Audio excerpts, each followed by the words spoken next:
Hello students, हम class 10th का chapter 1 जो है रियल नंबर उसके बारे में पढ़ रहे हैं।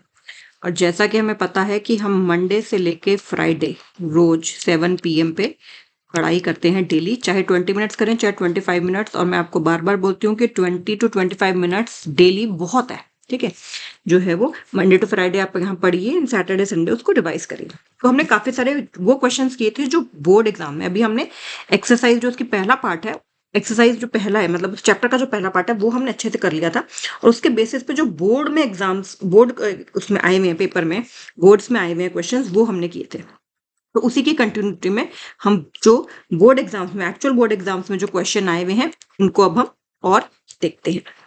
तो जैसे बोलते हैं, क्वेश्चन कहते हैं कि, और मैंने आपको बोला कि आप प्लीज क्वेश्चन को लिखा करिए। क्वेश्चन को लिखने से बहुत सारी बातें आपको समझ आएंगी और आप खुद देखेंगे कि सच में हमें बेटर अंडरस्टैंडिंग हो गई है मैथ्स की। तो क्वेश्चन ने कहा कि the LCM of two numbers is 3600। LCM जो है दो नंबर्स का वो कितना है, 3600 है। फिर आगे उन्होंने क्वेश्चन पूछा कि विच ऑफ द फॉलोइंग, इनमें से कौन सा, which of the following cannot be their HCF, cannot be their HCF, इनमें से कौन सा उनमें से उनका HCF नहीं हो सकता। और ऑप्शन देखिए उन्होंने क्या क्या दिया। पहला ऑप्शन दिया 600, दूसरा ऑप्शन दिया 400, this is 4, this is 4, and C option उन्होंने दिया 500, एंड डी ऑप्शन उन्होंने हमें दिया 150। ठीक है। उन्होंने क्या बोला कि जो एलसीएम होता है दो नंबर्स का, कोई भी दो नंबर्स है, हमें नहीं पता वो कौन से दो नंबर्स है, लेकिन उन्होंने हमें कहा कि उनका मल्टीपल, लीस्ट कॉमन मल्टीपल कितना है, 3600 है। उनका लीस्ट कॉमन मल्टीपल कितने का है, 3600 है। सबसे छोटा उनका मल्टीपल, ठीक है, यानी कि मल्टीपल मतलब जो कॉमन है, मल्टीपल्स उनके जो दोनों में कॉमन है वो सबसे छोटा लीस्ट कॉमन मल्टीपल क्या रहा है, कॉमन मतलब दोनों में है, लीस्ट मतलब सबसे छोटा जो सबसे पहले कॉमन में आया वो क्या है, 3600। तो इनमें से कौन सा नंबर ऐसा है जो उनका एचसीएफ नहीं हो सकता, जो उनका एचसीएफ नहीं हो सकता। देखिए मैं आपको ना एक पहले इसको एग्जांपल से पहले मैंने आपको ये बात बहुत अच्छे से समझाई थी कि एलसीएम क्या होता है, उसमें हम लीस्ट ही क्यों लेते हैं, एचसीएफ में हम हाईएस्ट ही क्यों लेते हैं, क्यों, क्योंकि मैंने आपको बताया था फर्स्ट सेकंड वीडियो में, दोनों वीडियो में, कि फैक्टर्स जो हैं वो लिमिटेड है। किसी भी नंबर के, किसी भी नंबर के जो फैक्टर्स हैं लिमिटेड है। मान लो 14 के फैक्टर्स मैं आपकी बात करूं तो 14 के फैक्टर्स 1 है, 14 का फैक्टर 2 है, 14 का फैक्टर 7 और 14 का फैक्टर 1 है, क्योंकि लिमिटेड है। किसी बड़े से बड़े नंबर के भी आप ले लो, चाहे 10,000 के ले लो, 1 लाख के ले लो, कितने उसके भी लिमिटेड होंगे, चाहे ज्यादा होंगे थोड़े बट लिमिटेड होंगे। तो इसीलिए हम उसमें हाईएस्ट पता कर सकते हैं कि इसमें हाईएस्ट फैक्टर इसका कौन सा है, ठीक है। इसी तरह से जब दो नंबर दे दिए, मान लिया एक और नंबर 21 दे दिया, ठीक है, इसके फैक्टर्स क्या हो जाएंगे, इसके फैक्टर्स क्या हो जाएंगे, 1 हो जाएगा, 3 हो जाएगा, 7 हो जाएगा और 21 हो जाएगा। और अब दोनों में कौन सा फैक्टर है जो दोनों में आ रहा है, तो 7 है, तो इसलिए उनका हाईएस्ट कॉमन फैक्टर क्या हो गया, 7 हो गया, ठीक है। अच्छा, इन्हीं का अगर एलसीएम निकाले, मान लो 14 का और 21 का आप एलसीएम निकालो, तो ध्यान से देखो क्या आएगा, 7 2 ज़ा 7 3 ज़ा 2 1 ज़ा एंड 3। तो 7 इंटू 2 इंटू 3 कितना है, 42, 42। ध्यान से देखना, एचसीएफ आया 7, एलसीएम आया 42।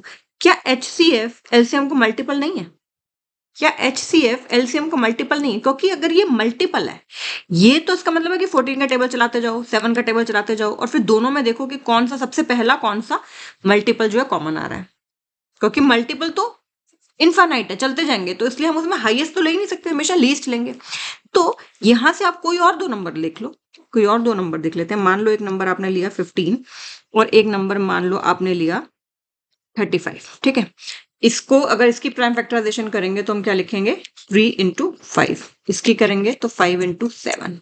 तो अगर मैं एचसीएफ लूं, एचसीएफ में आपको पता है कॉमन आ जाएगा, 3 जो है दोनों 5 जो है वो दोनों में कॉमन है, 5 जो है वो दोनों में कॉमन है, तो एचसीएफ क्या आ जाएगा, 5 आ गया। एलसीएम कितना आएगा, एलसीएम में 3 भी आएगा, 5 भी आएगा और 7 भी आएगा। 5 एक ही है तो एक आ गया, 3 एक में नहीं है तो आ गया, 7 एक में है एक में नहीं है तो आ गया। तो ये कितना हो जाएगा? 21 इंटू 5 105। तो क्या एलसीएम एचसीएफ का मल्टीपल नहीं है? क्या 105 5 से डिवाइड नहीं होता? होता है। तो उस हमेशा एचसीएफ एलसीएम से, जो एचसीएफ जो होगा वो एलसीएम का फैक्टर है बेसिकली। तो इसी हिसाब से यही अंडरस्टैंडिंग वो आपके एनसीईआरटी वाले आपसे जानना चाह रहे हैं कि आपको ये बात समझ आई है कि नहीं आई। तो उन्होंने क्या बोला, उन्होंने आपको बोल दिया कि दो नंबर है उनका एलसीएम 3600 है, इनमें से बस हमें ये बता दो कौन सा नहीं हो सकता।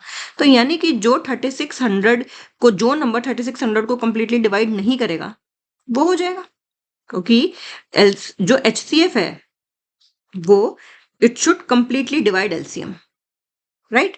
तो कौन सा नंबर ऐसा है, देखो अब ध्यान से, 3600 को 600 से डिवाइड करोगे तो वो पूरा कट जाता है, 6 आ जाएगा, राइट। तो यानी कि ये ऑप्शन तो नहीं, क्योंकि उन्होंने पूछा which of the following can not be, तो ये ऑप्शन तो नहीं है। अब 3600 को 400 से डिवाइड करो तो ये भी पूरा कट रहा है, तो ये ऑप्शन भी नहीं है। 3600 को 150 से डिवाइड करो, 3 5 सा 3 1 2 0 5 24 सा। अब 3600 को 50 से डिवाइड करते हैं तो क्या देखो ये पूरा कट रहा है, 50 से नहीं सॉरी 500 से डिवाइड करते हैं तो क्या ये पूरा कट रहा है? 1 0 से तो 1 0 कट गई। लेट मी जस्ट, 1 0 से तो 1 0 कट गई, ठीक है। 1 0 से 1 0 कट गई, 36/5 आ गया। क्या ये कंप्लीटली कट रहा है? नहीं, ये तो डिवाइड नहीं होता। 36 तो 5 से नहीं, 5 के टेबल में 36 तो नहीं आता। तो हमारा ऑप्शन क्या आएगा? सी आएगा। They just want to check your understanding of the concepts कि हाँ आपको समझ आ रहा है या आपको समझ नहीं आ रहा है। इसलिए जो है, जो हमारा सीबीएसई है, दे वांट टू टेस्ट कि आपकी अंडरस्टैंडिंग कितनी है। ओके, अब एक क्वेश्चन और करते हैं।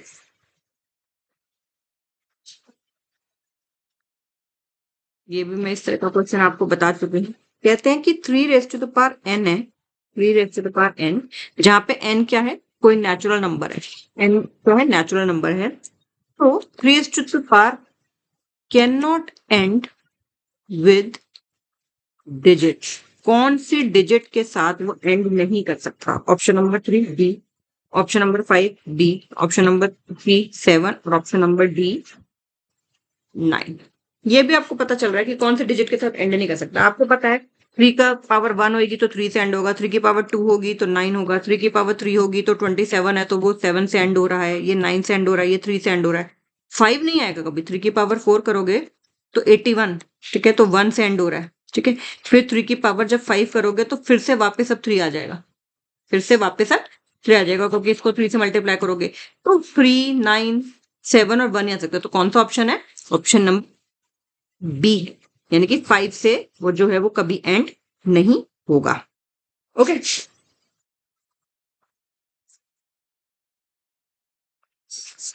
अब एक बहुत अच्छा अंडरस्टैंडिंग वाला क्वेश्चन है, ध्यान से देखिएगा। कहते हैं, ये बोर्ड में ही आया हुआ है। कहते हैं the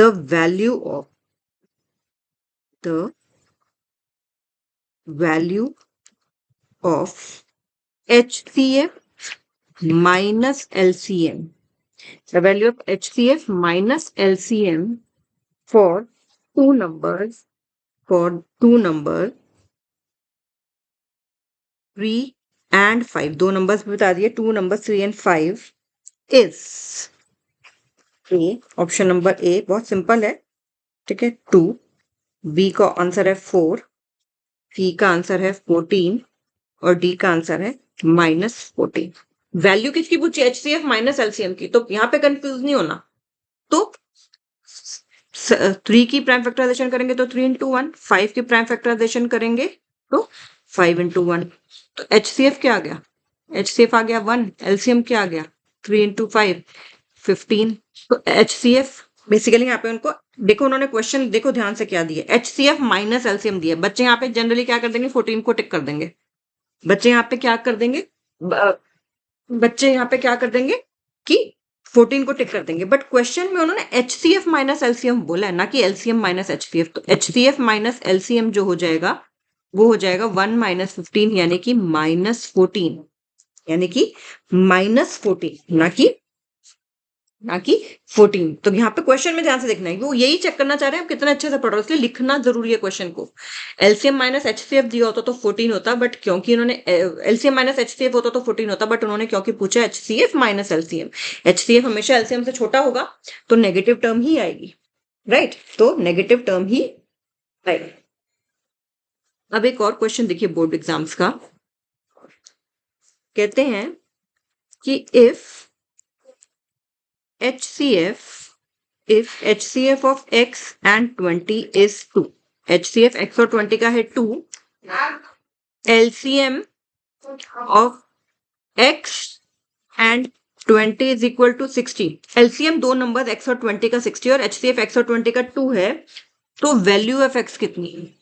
Then the value of x is option number A 3, option number B 6, option number C 20 and option number D 10।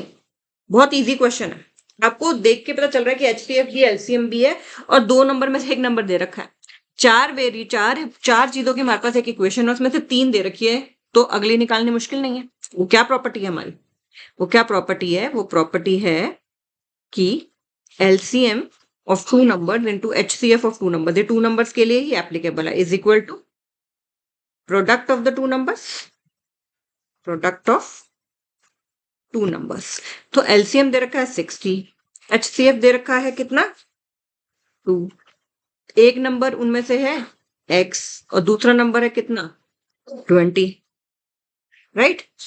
एक नंबर एलसीएम है 60, एचसीएफ है 12, प्रोडक्ट ऑफ नंबर्स, एक नंबर x है एक नंबर 20 है, x इंटू 20, तो क्या आ गया हमारे पास? तो इसको क्या आ गया हमारे पास? x को यहीं छोड़ देते हैं, तो ये आ गया 60 इंटू 2, तो ऑलरेडी इधर है, वो 20 उधर मल्टीप्लाई, इधर आके डिवाइड हो गया, 23 दा 60, कितना आ गया? x की वैल्यू कितनी आ गई? 6 आ गई।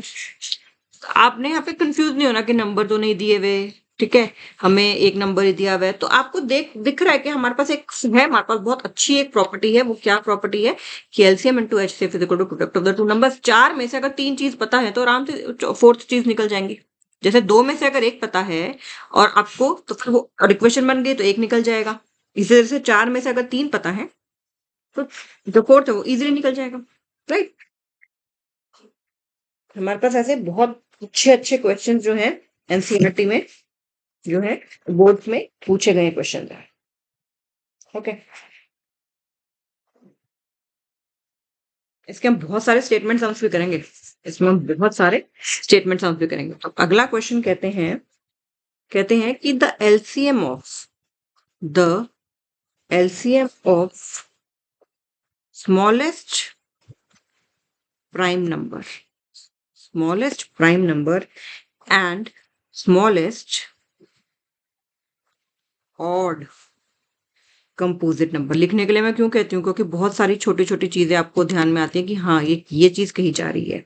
Is option number A 10, option number B 6, option number C 9 and option number D 18।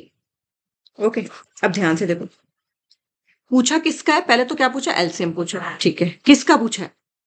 Smallest prime number. तो आपको पता होना चाहिए कि स्मॉलेस्ट प्राइम नंबर कौन सा है। स्मॉलेस्ट प्राइम नंबर तो 2 है। ऑड इवन की उन्होंने बात नहीं की। अगर वो कहते हैं स्मॉलेस्ट इवन प्राइम नंबर तो 2, only 2 is the only even prime number. आप वो कहते हैं स्मॉलेस्ट ऑड प्राइम नंबर तो हम 3 लिखते, बट उन्होंने सिंपली कहा smallest prime number, odd even की बात नहीं की, तो हमने लिखा 2। फिर उन्होंने क्या लिखा? Smallest odd composite number. Odd, the word is odd, ठीक है। अच्छा, 1 is neither prime not composite, हमें पता है। अब ध्यान से देखना, और पहला हमसे क्या पूछा है उन्होंने? जो दूसरा नंबर हमें बोला है लेने के लिए, वो क्या बोला है? Smallest odd composite number. तो पहले तो हम ये डिसाइड कर लें कि कौन से हमारे 2 नंबर है जिनका हमें एलसीएम निकालना है, तभी तो हम आंसर दे पाएंगे। अब ध्यान से देखो, 1 is neither prime not composite, 2 तो प्राइम है, 3 ऑड है बट ये क्या है? प्राइम है ये तो, 4 कंपोजिट है बट इवन है, 5 प्राइम है, 6 कंपोजिट तो है बट इवन है, 7 प्राइम है, 8 है तो कंपोजिट बट इवन है, 9 कंपोजिट है और ऑड भी है, कंपोजिट है और ऑड भी है। तो ध्यान से देखिए, बात दोबारा मैं बता रही हूँ आपको। तो अगर आपने यहाँ पे गड़बड़ कर दी कि स्मॉलेस्ट ऑड कंपोजिट नंबर कौन सा है, तो वहीं गड़बड़, गलती से 3 लिख दिया, ठीक है, गलती से 5 लिख दिया, 6 लिख दिया, कुछ भी लिख दिया, 5 लिख दिया, 7 लिख दिया, तो गड़बड़। क्यों? क्योंकि 1 2 3 4 5 6 7 8 9 तक लिखते हैं। 1 neither prime nor composite, prime prime, पहले तो प्राइम को काट दिया मैंने, ठीक है। अब ये इवन है, इवन को भी काट दिया, ठीक है। तो मेरे पास क्या आया, ये 9 आया। तो अब इन दोनों का एलसीएम निकालना क्या मुश्किल है? 2 और 9 का एलसीएम निकालना क्या मुश्किल है? प्रोडक्ट आएगा दोनों का, को प्राइम है, दोनों में सिर्फ कॉमन क्या है, 1 ही है ना।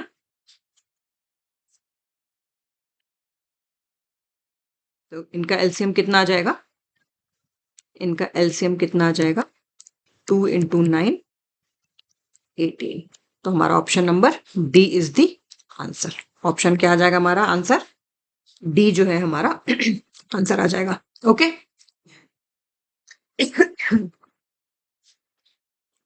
my OneNote is not responding now, it is responding now. Okay, अब एक क्वेश्चन वो कहते हैं, ये क्वेश्चन करते हैं, फिर उसके बाद मंडे से आगे देखेंगे। कहते हैं कि द HCF ऑफ, मैं आपको बहुत सारे क्वेश्चंस करा रही हूँ और आगे भी जब हम इन चैप्टर्स की रिवीजन करेंगे बीच बीच में सब बहुत सारे क्वेश्चंस की प्रैक्टिस करेंगे। The HCF of two numbers 65 and 104 is 13। उन्होंने खुद ही बता दिया, ठीक है। HCF of two numbers 65 and 104 is 13।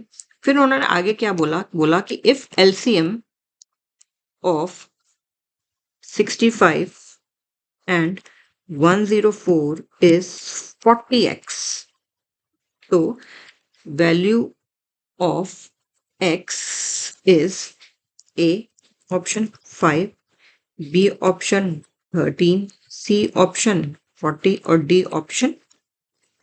देखो अब इसको आप तो ऐसे कहोगे कि हम सीधा 65 और 104 का हम एलसीएम निकाल लेते हैं दोनों की प्राइम फैक्टराइजेशन करके और फिर उसको 40x के इक्वल रख देते हैं। आप ये कर सकते हो, ठीक है। वैसे 1 मार्क का क्वेश्चन है तो आपको कर भी सकते हो आप, ठीक है। लेकिन उन्होंने हमें HCF दे रखा है और HCF हमें पता है कि HCF जो है वो किसके इक्वल होता है, HCF और LCM का प्रोडक्ट किसके इक्वल। तो जब HCF हमें दे रखा है, LCM की भी बात की है, दो नंबर्स की भी बात की है, तो क्या हम HCF इंटू LCM वाली प्रॉपर्टी नहीं लगा सकते यहाँ पे, is equal to product of the two numbers, product of two numbers। तो HCF हमारा कितना है 13, LCM हमारा कितना है 40x, नंबर हमारे कितने हैं, इजी हो जाएगा ना इससे निकालना, राइट। बस लीनियर इक्वेशन बन गई है। तो single variable linear equation in one variable बन गई, x को इधर ही छोड़ दिया, 65 इंटू 104, वो 13 और 40 जो इधर मल्टीप्लाइड है उधर क्या हो जाएंगे, आके डिवाइड हो जाएंगे। 13 5 सा कितना होता है 65, 5 8 सा कितना होता है 5 8 सा कितना होता है 40। अब 4 2 सा 8, 4 2 सा 8, 4 6 सा 24, 2 1 सा 2, 2 13 सा।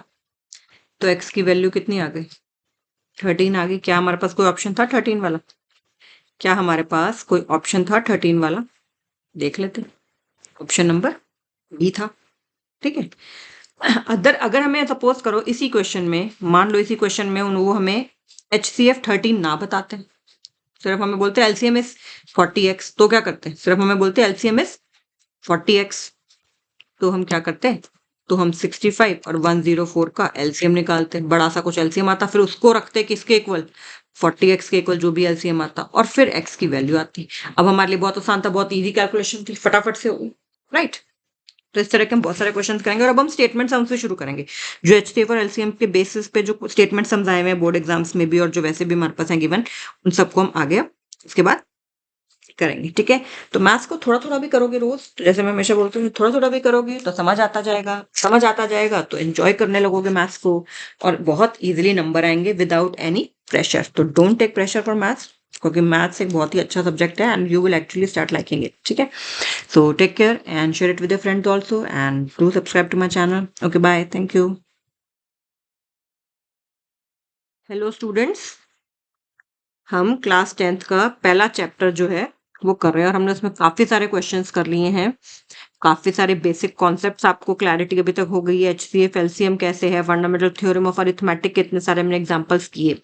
बट जैसा मैंने आपको शो किया था कि उसमें आपको स्टेटमेंट सम्स भी आते हैं, तो अब हमने कुछ साथ साथ हम स्टेटमेंट सम्स भी देखते जाएंगे वीडियोस में। एंड नए नए हम क्वेश्चंस करेंगे। ये जो क्वेश्चंस जो भी मैं करा रही हूँ, सब जो पिछली भी कुछ वीडियोस में करा रही हूँ, वो सब जो है वो किस में आए हुए हैं, सब बोर्ड एग्जाम्स में आए हुए हैं। ठीक है, ताकि एक आपको आइडिया लग जाए कि बहुत इजी क्वेश्चंस आते हैं बोर्ड एग्जाम्स में। जो क्वेश्चंस आ रहे हैं they are quite easy.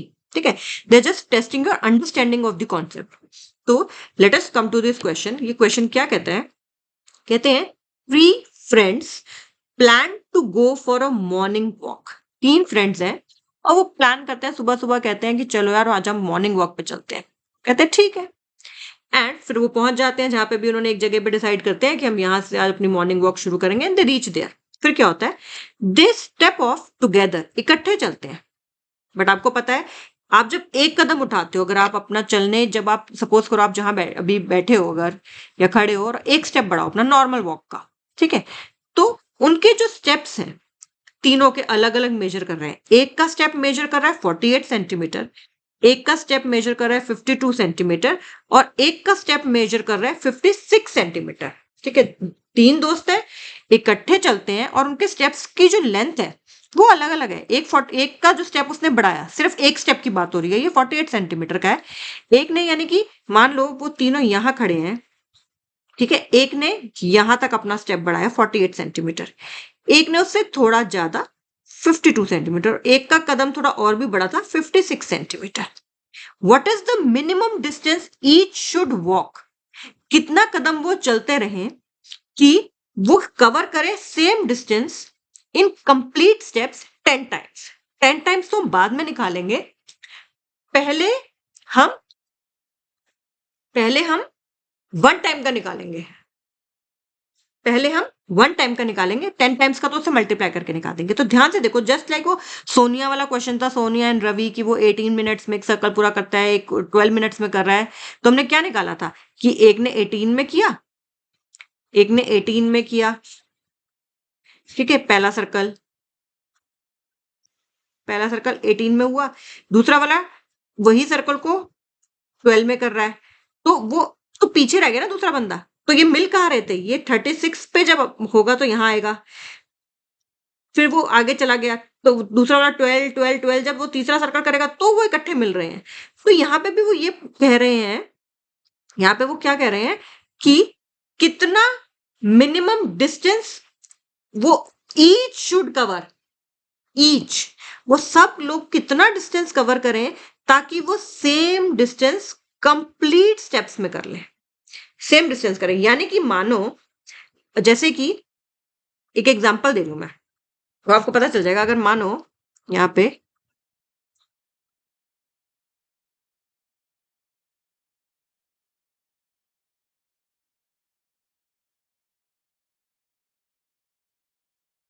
Complete steps का मतलब क्या हो कि सब लोग सेम डिस्टेंस करें, बट से उनका कंप्लीट स्टेप हो, मतलब ये नहीं कि इनकम्प्लीट स्टेप हो। तो जैसे कि नंबर ऑफ स्टेप्स अलग होंगे देखो सबके। जैसे कि मान लो कि एक का है, मान लो एक का 2 सेंटीमीटर का स्टेप है, एक का 3 सेंटीमीटर का स्टेप है और एक का मैं मान लेती हूँ 4 सेंटीमीटर का स्टेप है। ठीक है, तो कितना डिस्टेंस वो चले? देखो, पहले वाले का देखते हैं स्टेप, दूसरा 4 पे आ जाएगा, फिर 6 पे आ जाएगा, फिर 8 पे आ जाएगा, फिर 10 पे आ जाएगा, फिर 12 पे आ जाएगा। 3 वाले का क्या होगा? 3, फिर 6, फिर 9, फिर 12। 4 वाले का क्या होगा? 4, फिर 8, फिर 12, फिर 16। कोई ऐसा दिख रहा है आपको जहां पे वो तीनों के तीनों जो है पहुंच रहे हैं? 2 पे तीनों के तीनों नहीं पहुंच रहे, ठीक है, 3 पे नहीं पहुंच रहे, 4 पे नहीं पहुंच रहे, 6 पे ये दोनों पहुंच रहे हैं लेकिन ये नहीं पहुंच रहा है, 4 पे ये पहुंच रहा है और ये पहुंच रहा है, ये नहीं पहुंच रहा है। कोई ऐसा नंबर है जहां पे तीनों पहुंच पा रहे हैं। तो आप देखोगे कि 12 एक ऐसा नंबर है कि जहां तीनों पहुंच रहे हैं कंप्लीट स्टेप्स में, मतलब पूरा उन्होंने आधा अधूरा कदम नहीं लिया, पूरा पूरा स्टेप लिया। तो 12 पे वो तीनों अपने अपने कदम पूरा करके पहुंच रहे हैं। तो ये मतलब है। और ये 12 है क्या 2 3 4 का? ये 12 जो है ये 2 3 4 का है क्या? एलसीएम में तो है। क्या है ये 2 3 4 का? ये एलसीएम ही तो है। तो यहाँ पे वो क्या कह रहे हैं? यहाँ पे वो यही तो बोल रहे हैं कि आपको कितने वो कंप्लीट स्टेप्स में जो है वो काम अपना पूरा हो जाएगा। फिर उन्होंने क्या, उसके बाद भी उन्होंने क्या बोला कि 10 राउंड्स में, फिर हम 10 राउंड्स में निकाल लेंगे। फिर हम इसको 10 राउंड्स में निकाल लेंगे। ओके। तो यानी कि हमें यहाँ पे क्या निकालना है? यहाँ पे हमें सिंपली क्या निकालना है? हमें यहाँ पे एलसीएम निकालना है। किस किस का? 48 का, 52 का और 56 का। राइट? 48 का, 52 का और 56 का। तो बस इतना एलसीएम निकालेंगे और हमारी प्रॉब्लम सॉल्व होगी। तो निकाल लेते हैं LCM. Let me just, screen is hanging today. तो हमें किस किस का एलसीएम निकालना है? 48, 52 एंड 56। मैं ऐसे कर रही हूँ, आप तीनों के अलग अलग प्राइम फैक्टराइजेशन करके भी कर सकते हैं। ओके। 2 24 जा, 26 जा, 28 जा, 2 12 जा, 13 जा एंड 14 जा, 2 6 जा, 13 as it is, 7, 2 3 जा, 13 as it is, 7, 3 1 जा, 13 as it is, 7, 7 1 13 as it is, 7 and 13 1 1 1। तो एलसीएम कितना आ गया? एलसीएम कितना आ गया? 2 1 2 3 4, 2 की पावर 4 इंटू 3 इंटू 7 इंटू 30, 2 की पावर 4 का मतलब 16, 3 7 जा 21 या 13 7 जा 91 कर लेती हूँ। 13 7 जा 91 इंटू 3। राइट?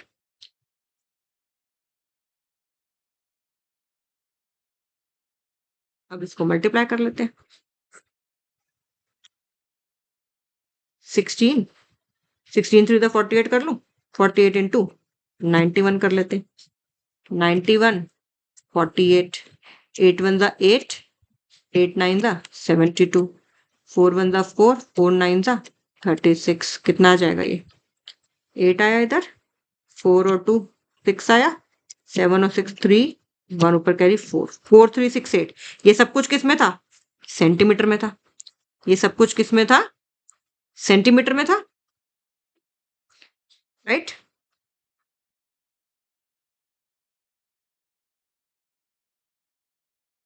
तो हमारे पास ये कितना आ गया?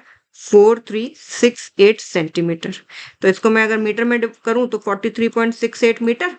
लेकिन उन्होंने कैसे बोला कि ये तो हमें 10 टाइम्स बताओ। वो चाहते हैं कि वो एक, मतलब वो कंप्लीट डिस्टेंस सेम करे लेकिन 10 टाइम्स।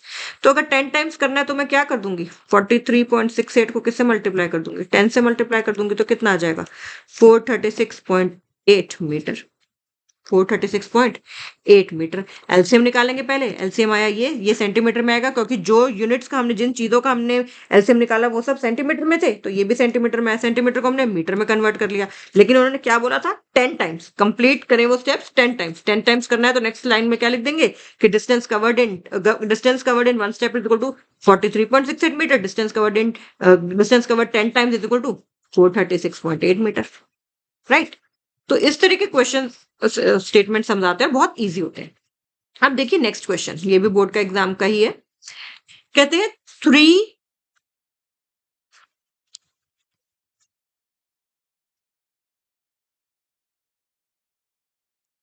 3 मेजरिंग रोड्स हैं। क्या है?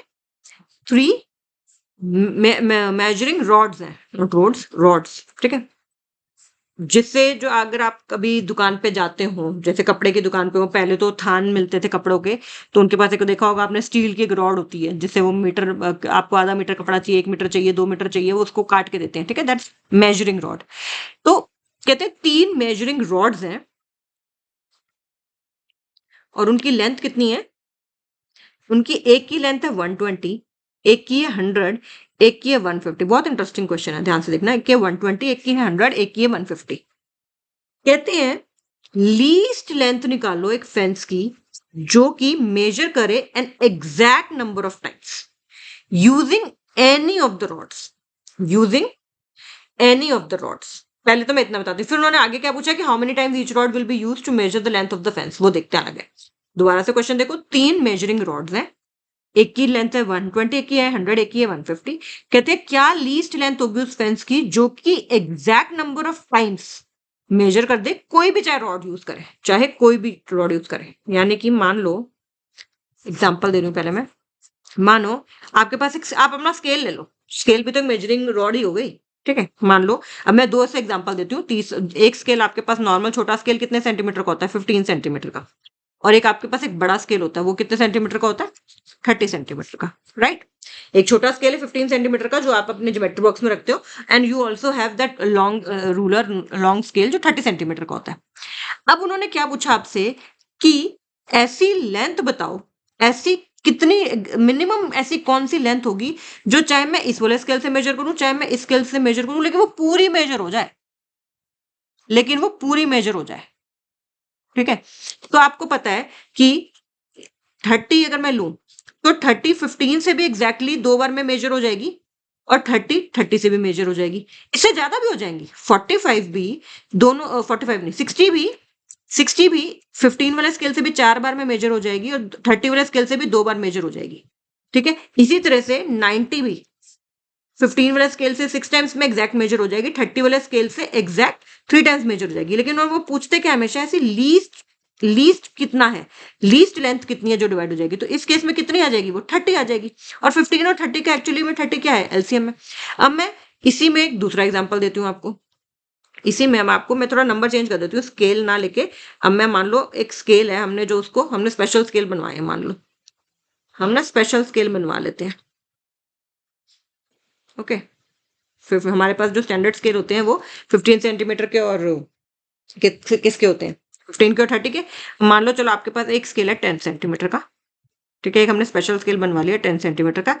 एक हमारे पास है 15 सेंटीमीटर का स्केल जो हमारा नॉर्मल स्केल होता है, और एक हमने बनवा लिया 20 सेंटीमीटर का, हमने स्पेशल स्केल बनवा लिया, ठीक है, ओके।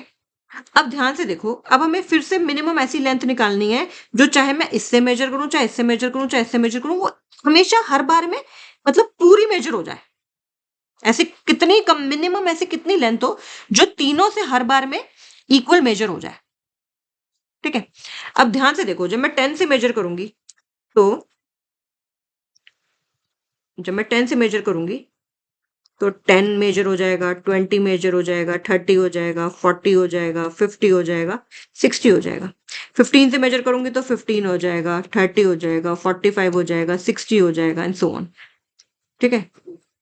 20 से मेजर करूंगी तो 20 मेजर हो जाएगा, 40 हो जाएगा, 60 हो जाएगा, 80 हो जाएगा, ठीक है। अब अगर मैं खाली मान लो, मैं आपको बोलती हूँ 100 सेंटीमीटर, क्या 100 सेंटीमीटर ऐसी लेंथ है जो तीनों से एग्जैक्टली मेजर हो जाए? 10 से तो हो जाएगी 10 टाइम्स में, 20 से भी हो जाएगी 5 टाइम्स में, लेकिन क्या 15 से हो जाएगी एग्जैक्ट टाइम्स में? नहीं हो रही ना, राइट, नहीं हो रही। अगर मैं बोलूं 75 सेंटीमीटर, 75 सेंटीमीटर 10 से एग्जैक्टली मेजर नहीं होगी, कुछ रह जाएगा। 15 से एग्जैक्टली मेजर हो जाएगी, 20 से भी एग्जैक्टली मेजर नहीं होगी। 50 को ले लूं, 50 10 से तो एग्जैक्टली डिवाइड हो जाएगा, एग्जैक्टली मेजर हो जाएगी। 5 बार मैं 10 सेंटीमीटर का करूंगी, 50 सेंटीमीटर हो जाएगा उससे एग्जैक्टली मेजर। 20 सेंटीमीटर से भी नहीं होगा, 15 से भी नहीं होगा। तो वो यही तो पूछ रहे हैं कि एग्जैक्टली, चाहे हम कितने भी नंबर ऑफ टाइम्स यूज करें वो अलग बात है, लेकिन एग्जैक्ट मेजर हो जाए, कुछ बचे नहीं, ठीक है। तो आप यहाँ पे देखोगे ध्यान से कि अगर मैं 10 सेंटीमीटर वाला, 15 सेंटीमीटर वाला, 20 सेंटीमीटर वाला स्केल ले रही हूँ, तो तीनों में कॉमन क्या आ रहा है? सबसे पहला कॉमन यही तो आ रहा है, 60। जो कि 60 को अगर मैं 10 से 10 वाला स्केल यूज करती हूँ तो 6 टाइम्स में मेजर हो रहा है, 6 टाइम्स यूज करना पड़ेगा मुझे 10 वाला स्केल और 60 मेजर हो जाएगा।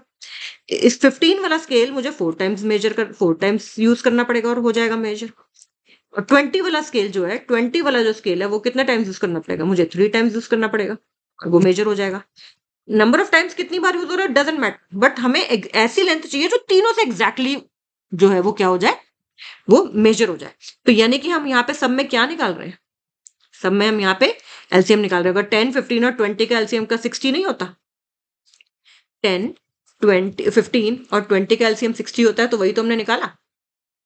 ठीक है, तो अगर आप क्वेश्चन समझ के करोगे तो आपको इजी आएगा। और सेकंड पार्ट में वो निकाला जो हमने अभी बताया ना कि कितनी बार वो 20 का स्केल यूज करे कि 60 मेजर हो जाए, 3 बार। कितनी बार वो 15 का स्केल यूज करे कि 60 आ जाए, 4 बार। कितनी बार वो 10 वाला स्केल यूज करे, 6 बार। तो वो उन्होंने सेकंड पार्ट में पूछा है। तो अब हम वापस क्वेश्चन पे आते हैं। Let us come to the question.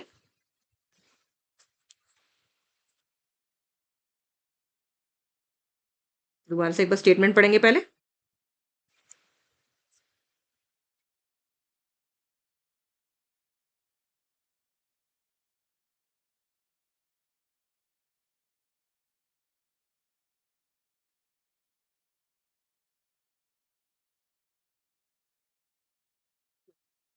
Question कहते हैं कि 3 मेजरिंग रॉड्स हैं, 3 रॉड्स है हमारे पास जिससे हम मेजर करते हैं, और अलग अलग लेंथ है। एक की 120 सेंटीमीटर लेंथ है, एक की 100 है, एक की 150 है। ठीक है, तो लीस्ट लेंथ निकालो एक ऐसी फेंस की। ठीक है, फेंस है, मान लो कोई वॉल, मान लो कोई बड़ा सा कपड़ा, मान लो कुछ भी, मान लो यहाँ फेंस बोल दिया उन्होंने, जो कि मेजर किया जा सकता है exact number of times using any of the rod. कोई भी रॉड यूज करे तो पूरी की पूरी मेजर हो जाए। ठीक है, और फिर सेकंड पार्ट में उन्होंने बोला कि ऐसी जो रॉड है वो कितनी, how many times each rod will B use, her rod को कितनी बार यूज करेंगे कि वो मेजर हो जाए लेंथ ऑफ द फेंस। तो 120, 100 और 150। पहले तो इसका क्या निकालेंगे? पहले तो हम इसका निकालेंगे एलसीएम। एलसीएम किसका निकालेंगे? 120 है, 150 है, और कितना है? 100। यही था। वैसे भी आप देख लो, 120 को 120, फिर 240, फिर 360, फिर 480, फिर 600। 150 को करोगे 150, 300, 450, 600। 100 को करोगे 100, 200, 300, 400। ये मल्टीपल निकाल रही हूँ मैं इनके, 500, 600। कॉमन, लीस्ट कॉमन मल्टीपल क्या है जो तीनों में कॉमन है? देखो 300 इसमें है, पहले वाले में नहीं है। कोई भी आप देख लो, 120 इसमें है, बाकियों में नहीं है। 240 इसमें है, बाकियों में नहीं है। 360 इसमें है, बाकियों में नहीं है। 480, 450 इसमें है, बाकियों में नहीं है, एंड सो ऑन। तो सबसे लीस्ट मल्टीपल क्या आ रहा है? 600 आ रहा है। और आप अगर एलसीएम भी निकालोगे, जो आपको आता भी है निकालना, तो क्या आएगा? 600 ही आएगा। तो क्या आएगा? 600 आएगा। ओके, तो हम जब पेपर में ऐसा क्वेश्चन आएगा तो हम कैसे उसको करेंगे? हम उसका बकायदा एलसीएम निकालेंगे। ये मैं आपको समझाने के लिए बता रही हूँ। ठीक है, कि ऐसा कितनी लेंथ है, मिनिमम लेंथ कितनी है, जो कि चाहे मैं कोई भी रॉड यूज करूँ उनमें, कोई भी, चाहे मैं 120 वाली उठा लूँ, चाहे मैं 150 वाली उठा लूँ, चाहे मैं 100 वाली उठा दूँ, लेकिन ऐसी कितनी लेंथ है जो पूरी उसको मेजर कर देगी। वो ऐसी होनी चाहिए जो तीनों से इक्वल मेजर हो जाए। 120 से 120 से तो 360 भी हो जाएगी, 120 से तो 480 भी हो जाएगी, लेकिन मुझे ऐसी चाहिए जो लेकिन क्या 120 वाले स्केल से 450 मेजर हो जाएगा? नहीं होगा। 120 वाले स्केल से 450 तो मेजर नहीं होगा। 120 वाले स्केल से 300 तो मेजर नहीं होगा। तो मुझे ऐसी वैल्यू बताओ उस फेंस की, उस लेंथ की, कि जो तीनों में से कोई भी मैं स्केल यूज करूं, तीनों से एग्जैक्ट नंबर ऑफ जो है वो बिल्कुल कंप्लीटली वो क्या हो जाए? डिवाइड हो जाए। राइट? तो यही उन्होंने हमने करने के लिए कहा था। तो यानी कि हमें बेसिकली क्या निकालना है? बेसिकली हमें एलसीएम निकालना है। तो हम क्या निकाल देंगे फिर? एलसीएम निकाल देंगे। निकालिए, साथ साथ मैं हमेशा बोलती हूँ अपनी नोटबुक में साथ साथ काम करो। हमेशा बोलती हूँ कि जब आप अगर वीडियो देख रहे हैं तो प्लीज उसको साथ साथ काम करते जाओ। एलसीएम निकालना आप सबको आता है। एक तो मेथड वही वाला है जो कॉमन वाला जो मैंने आपको बता रखा है। My system is hanging a lot today.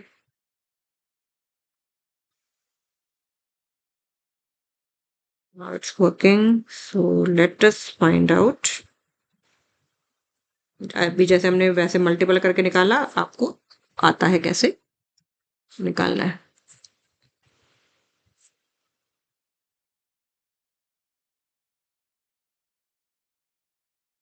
One 100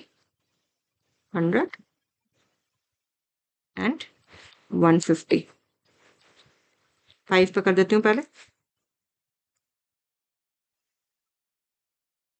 524 था, 520 था, 530 था, 212 था, 10 था एंड 15 था। दोबारा से 5 पे कर देती हूँ। 12 एज इट इज रहेगा। 5 2 था, 5 3 था, 2 6 था, 2 1 था, 3 था, 2 3 था, 1 था, 3 था एंड 3 1 1 1। तो कितना आया 5। वो कितने आए 1 2 3।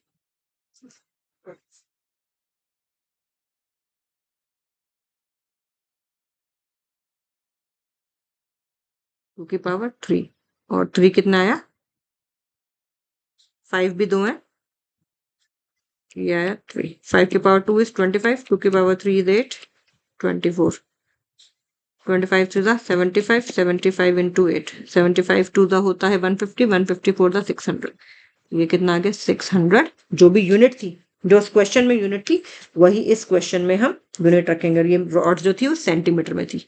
600 सेंटीमीटर, या फिर आप इसको 6 मीटर भी लिख सकते हैं। अभी हम सेंटीमीटर में देंगे। फिर उन्होंने सेकंड पार्ट में क्या बोला है, उन्होंने बोला है कि कितनी उन्होंने किस में बोला है, उन्होंने बोला है कि कितनी टाइम हर रॉड यूज होगी इस वाली। अब जो हमने लेंथ निकाल दी फेंस की, ये जो हमने 600 मीटर निकाली है वो क्या आई है, वो लेंथ ऑफ द फेंस आई है, जो कि कोई भी हम रॉड यूज करें तो उससे निकल जाएगी एग्जैक्ट नंबर ऑफ टाइम्स। तो ये आ गई 600 सेंटीमीटर की। अब वो पूछ रहे हैं कि कितनी बारी में हम हर रॉड यूज करें कि ये लेंथ आ जाए पूरी।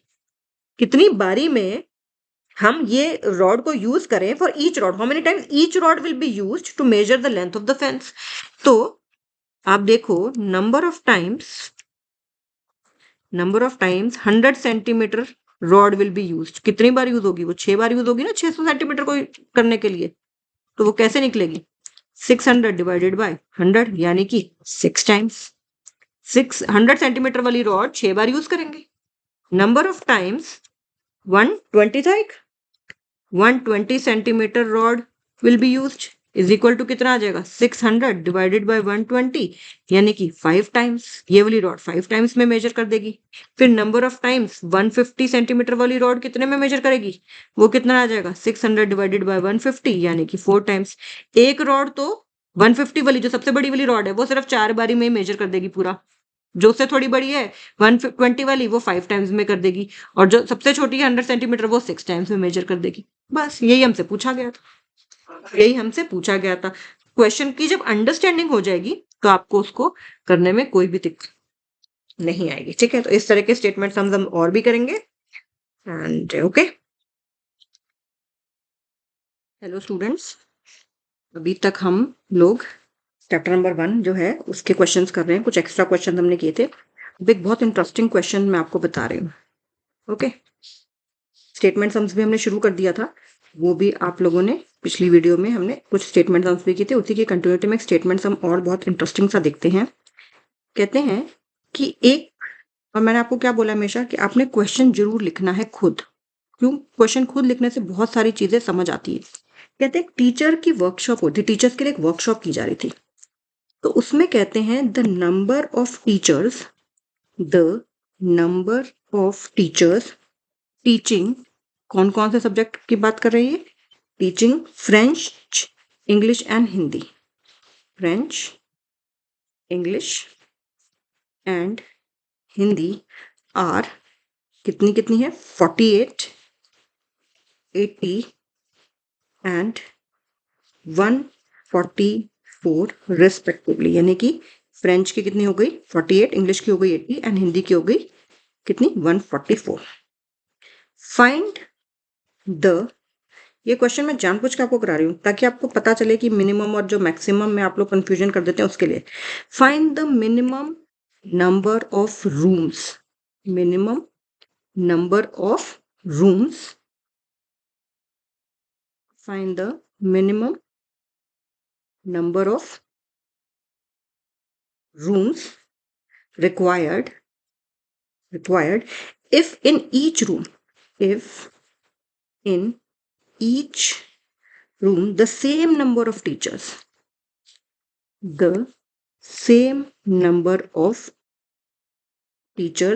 are seated and all of them are of the same subject. And all of them are of the same subject. अब बच्चे यहाँ पे वर्ड देखेंगे क्या, मिनिमम, यहाँ वर्ड देखेंगे ना मिनिमम नंबर ऑफ, यहाँ पे एलसीएम निकालना शुरू कर देंगे। ठीक है, आपको याद क्या रखना है, देखो हाईएस्ट कॉमन फैक्टर जो है, आपको मैंने चीज एक बताई थी कि जो हाईएस्ट कॉमन फैक्टर आएगा वो जितने भी नंबरों का निकालना है वो सबसे छोटा नंबर होगा या उससे भी छोटा नंबर होगा, यानी कि इसका एचसीएफ या तो इक्वल टू या लेस देन ही 48 आएगा, और एलसीएम जो है हमेशा ग्रेटर देन या इक्वल टू सबसे बड़ा नंबर आएगा। तो एलसीएम आप कैसे निकालोगे, मतलब 144 कमरे थोड़ी दे दोगे आप टीचर्स के लिए। उन्होंने क्या बोला है, उन्होंने बोला है कि बताओ कितने कम से कम हमें ऐसे रूम्स चाहिए अगर हम हर एक रूम में इक्वल नंबर ऑफ टीचर्स बिठाए। मान लो कि ये उन्होंने, जस्ट एक एग्जांपल दे रही हूँ, यानी कि इस रूम में भी 10 बैठे, इस रूम में भी 10 बैठे, इस रूम में भी, इस तरह से वो कह रहे हैं कि हर एक रूम में इक्वल उतने ही टीचर्स बैठे हो, सेम नंबर ऑफ टीचर्स हो, और हर एक रूम में जो टीचर्स है वो उसी सब्जेक्ट के भी हो, उसी सब्जेक्ट के। मान लो मतलब इस रूम में हिंदी के तो सारे हिंदी के 10 के 10 हो, इस रूम में फ्रेंच पढ़ाने वाले हैं तो सारे के सारे 10 के 10 फ्रेंच वाले हो, इस रूम में इंग्लिश के तो सारे के सारे 10 जो है वो इंग्लिश पढ़ाने वाले हो। इस तरह से वो कह रहे हैं। तो यहाँ पे एलसीएम नहीं निकलेगा क्योंकि मिनिमम नंबर ऑफ रूम्स पूछा है। तो ये चीज मैं आप लोगों को बताना चाहती हूँ कि आप देखो एलसीएम हमेशा ग्रेटर देन इक्वल टू 144 आएगा। 144 तो मैं कम से कम बोल रही हूँ, उससे ज्यादा ही आएगा। तो हम इतने से टीचर्स के लिए इतने रूल्स थोड़ी दे देंगे। तो ऑब्वियसली यहाँ पे क्या निकलेगा, यहाँ पे, और उन्होंने सबसे इंपॉर्टेंट बात क्या कहा है कि होल्ड कर,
तो यहाँ पे फिर हमें क्या क्या निकालना है, यहाँ पे हमें एचसीएफ निकालना है।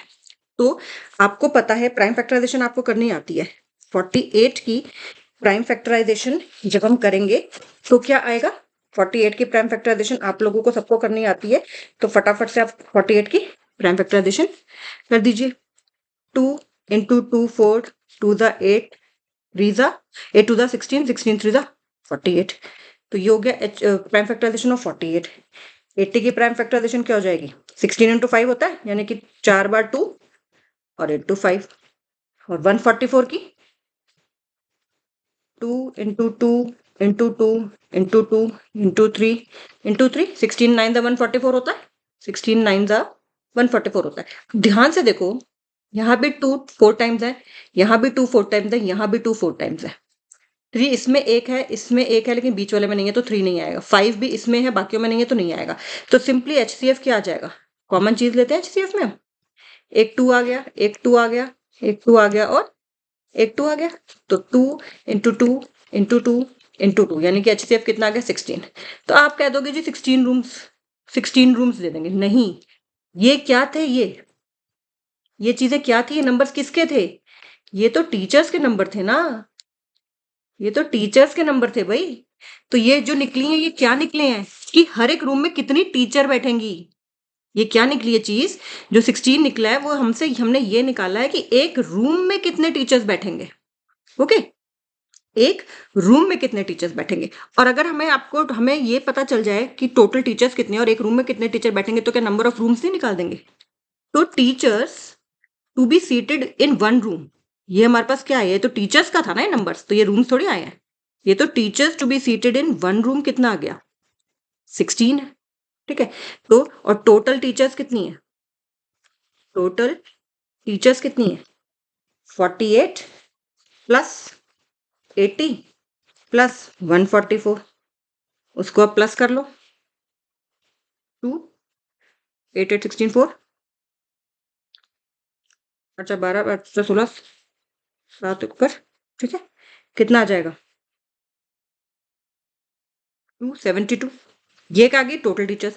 तो एक रूम में टोटल टीचर्स है 272 और एक रूम में 16 टीचर्स को बिठाना है, तो टोटल नंबर ऑफ रूम्स कितने आ जाएंगे 272 अपॉन 16, 16 1 16, 16 इंटू 7। सिंपली अगर आपको इंडिविजुअल टीचर्स का भी पूछ लें कि बताओ फ्रेंच वाली टीचर्स कितने में होंगे, तो अगर फ्रेंच के टीचर के लिए रूम पूछ लें तो फ्रेंच की टीचर्स कितनी थी, फ्रेंच की टीचर्स कितनी थी, वो थी 48, तो उनके लिए डिवाइडेड बाय 16 कर दो, तो उनको 4 रूम्स चाहिए फ्रेंच की टीचर्स को। सिमिलर उन्होंने तो टोटल पूछा, तो हमने टोटल बता दिया 17 रूम्स, 17 रूम्स। लेकिन अगर वो इंडिविजुअली भी पूछ लें, मान लो यहाँ पे अब उन्होंने इंग्लिश की भी पूछ ली कि इंग्लिश की टीचर्स के लिए कितना चाहिए, इंग्लिश की टीचर्स कितनी है 144 डिवाइडेड बाय 16 कर दो, तो 9 रूम्स चाहिए उनको। और हिंदी की टीचर्स के लिए कितने चाहिए, हिंदी की टीचर्स हैं 80 डिवाइडेड बाय 16, तो 5 रूम उनको चाहिए। देख लो 9 + 4 + 5 कितने हो गए, 17 रूम्स हो गए ना।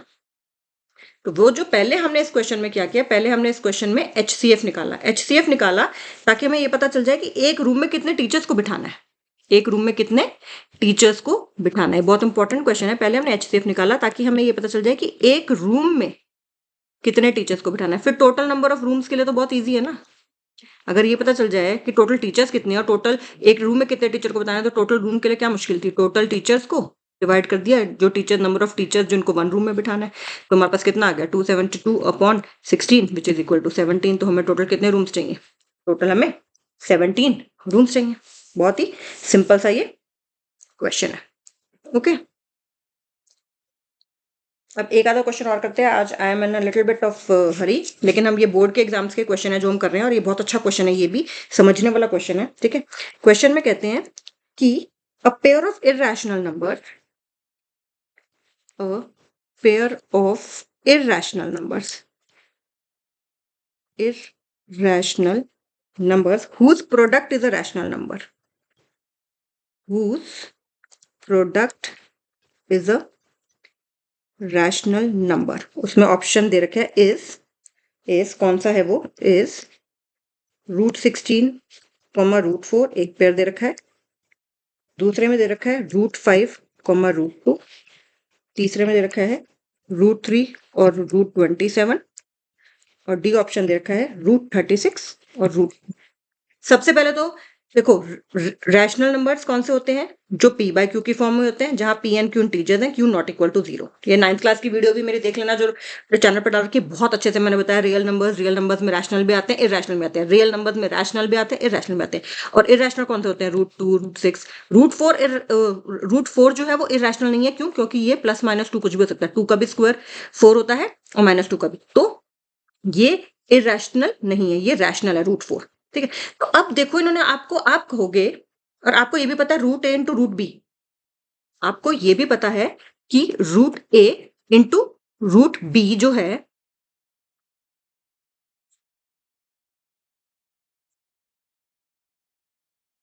√a into √b, √a into √b हम √a भी लिख सकते हैं। तो अब आप कहोगे √16 इंटू √4, ये तो √64 हो गया, तो ये तो 8 का होता है स्क्वायर, तो यही आंसर होगा। बट क्वेश्चन में उन्होंने बहुत स्मार्टली, देखो इसी तरह से आप इसको करोगे तो √10 आएगा, इसको करोगे तो √81 आएगा, इसको करोगे तो √72 आएगा। लेकिन उन्होंने क्वेश्चन में हमसे ध्यान से देखो, उन्होंने क्वेश्चन में हमसे पूछा है a pair of irrational numbers, वो यही तो आपसे चेक करना चाह रहे हैं, a pair of irrational number जिनका प्रोडक्ट रैशनल आए। तो ये तो इररेशनल ही नहीं है जी, √16 तो 4 होता है, √4 तो 2 होता है, रूट 16 तो 4 होता है और रूट 4 तो 2 होता है, तो ये तो रैशनल हो गए, तो नंबर्स ही इटसेल्फ रैशनल हो गए, तो ये पेयर तो आ ही नहीं सकता। आप कहोगे हाँ इसका प्रोडक्ट तो भाई रैशनल आ रहा है तो ये आंसर है, लेकिन नहीं, क्योंकि उन्होंने क्वेश्चन पूछा a pair of irrational numbers. वो हमारे क्वेश्चन में भी चेकिंग कर रहे हैं कि हमें आता है समझ के, हमारे कॉन्सेप्ट्स क्लियर है कि नहीं, कि रूट 16 और रूट 4 तो इररेशनल है ही नहीं है, तो दोनों पहले से रैशनल है, तो उनके प्रोडक्ट की तो बाद में बात होगी। अब हमारे पास ये बचा, ये दोनों इररेशनल है, चलो आगे देखते हैं कि इनका प्रोडक्ट रैशनल आ रहा है, इन दोनों का प्रोडक्ट आएगा रूट 10 जो कि रैशनल नहीं है, तो ये ऑप्शन भी खत्म हो गया। इन दोनों का प्रोडक्ट, ये इररेशनल है, ये भी इररेशनल है, ठीक है, ये भी 3 रूट 3 बनेगा। इन दोनों का प्रोडक्ट आता है रूट 81, और रूट 81 आपको पता है 9 होता है, तो ये तो रैशनल हो गया। ये तो अब चौथे को भी चेक कर लेते हैं, रूट 36 होता है 6 और ये होता है रूट 2, तो ये दोनों इररेशनल नहीं है, इनमें से ये रैशनल है रूट 36, ये रैशनल है। तो हमारे एक भी किसी भी पेयर में एक भी रैशनल है तो उसको तो वैसे खत्म कर दिया हमने, ए और डी को तो वैसे खत्म कर दिया। क्यों? क्योंकि इसमें एक एक नंबर एटलीस्ट हमें रैशनल मिल गया, जबकि क्वेश्चन में पूछा था पेयर ऑफ इररेशनल नंबर्स और पेयर ऑफ इररेशनल नंबर्स, तो ए और डी तो वैसी बात खत्म होगी। तो फिर बात बची बी में और बात बची सी में। बी में दोनों इररेशनल तो हैं, मान लिया, लेकिन इनका प्रोडक्ट आ रहा है रूट 10 जो कि रैशनल नहीं है। रूट सी में रूट 3 रूट 7 आ रहा है रूट 28 और उसका प्रोडक्ट होता है रूट 81, और उस वो रूट 81 की वैल्यू होती है 9 जो कि एक रैशनल है। तो हमारा आंसर क्या हो जाएगा? ऑप्शन नंबर सी, यानी कि रूट 3 एंड रूट 27। ये एक ऐसा पेयर ऑफ इररेशनल नंबर्स है, ये एक ऐसा पेयर ऑफ इररेशनल नंबर्स है जो कि क्या है, हमारा जिसका प्रोडक्ट का आंसर जो आ रहा है वो रैशनल नंबर आ रहा है। ओके, तो ऐसे सिंपल सिंपल बहुत सारे क्वेश्चन हम करेंगे।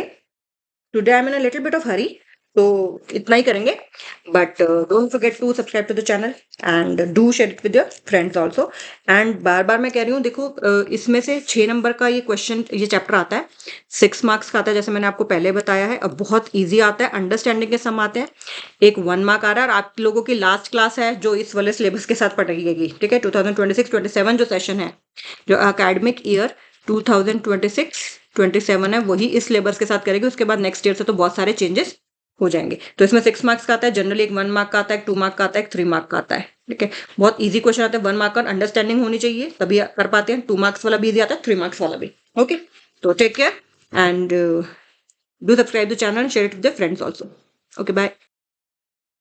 हेलो स्टूडेंट्स, अभी तक हम लोग रियल नंबर जो पढ़ रहे हैं, और हमने काफी सारे क्वेश्चन हमने कर लिए हैं, और अभी भी बहुत सारे क्वेश्चन हम करेंगे जिसमें हमने जो प्रीवियस ईयर्स के बोर्ड एग्जाम्स में क्वेश्चन आए हैं वो भी हमने किए हैं। ओके, और आपको ये भी पता है कि स्टेटमेंट सम्स काफी सारे आते हैं, एंड केस स्टडीज भी हर, आपको पता है, ये भी पता है कि केस स्टडीज आती है। कौन से चैप्टर पे आए वो डिपेंड करता है, मोस्टली क्लियर होता है, लेकिन तभी अब हम इसी में स्टेटमेंट सम्स भी हम कर रहे हैं कई दिन से, और भी बहुत सारे स्टेटमेंट सम्स करेंगे। तो अब एक क्वेश्चन देखते हैं जो कि सीबीएसई ने ही दिया हुआ है, सीबीएसई का ही डॉक्यूमेंट है ये, उसी में से ये केस स्टडी है। केस स्टडी क्या कहती है कि to enhance the reading skills of grade 10। किस क्लास की रीडिंग स्किल्स उन्होंने एनहांस करने को बोला है? ग्रेड 10 की ही उन्होंने रीडिंग स्किल्स को एनहांस करने के लिए बोला है।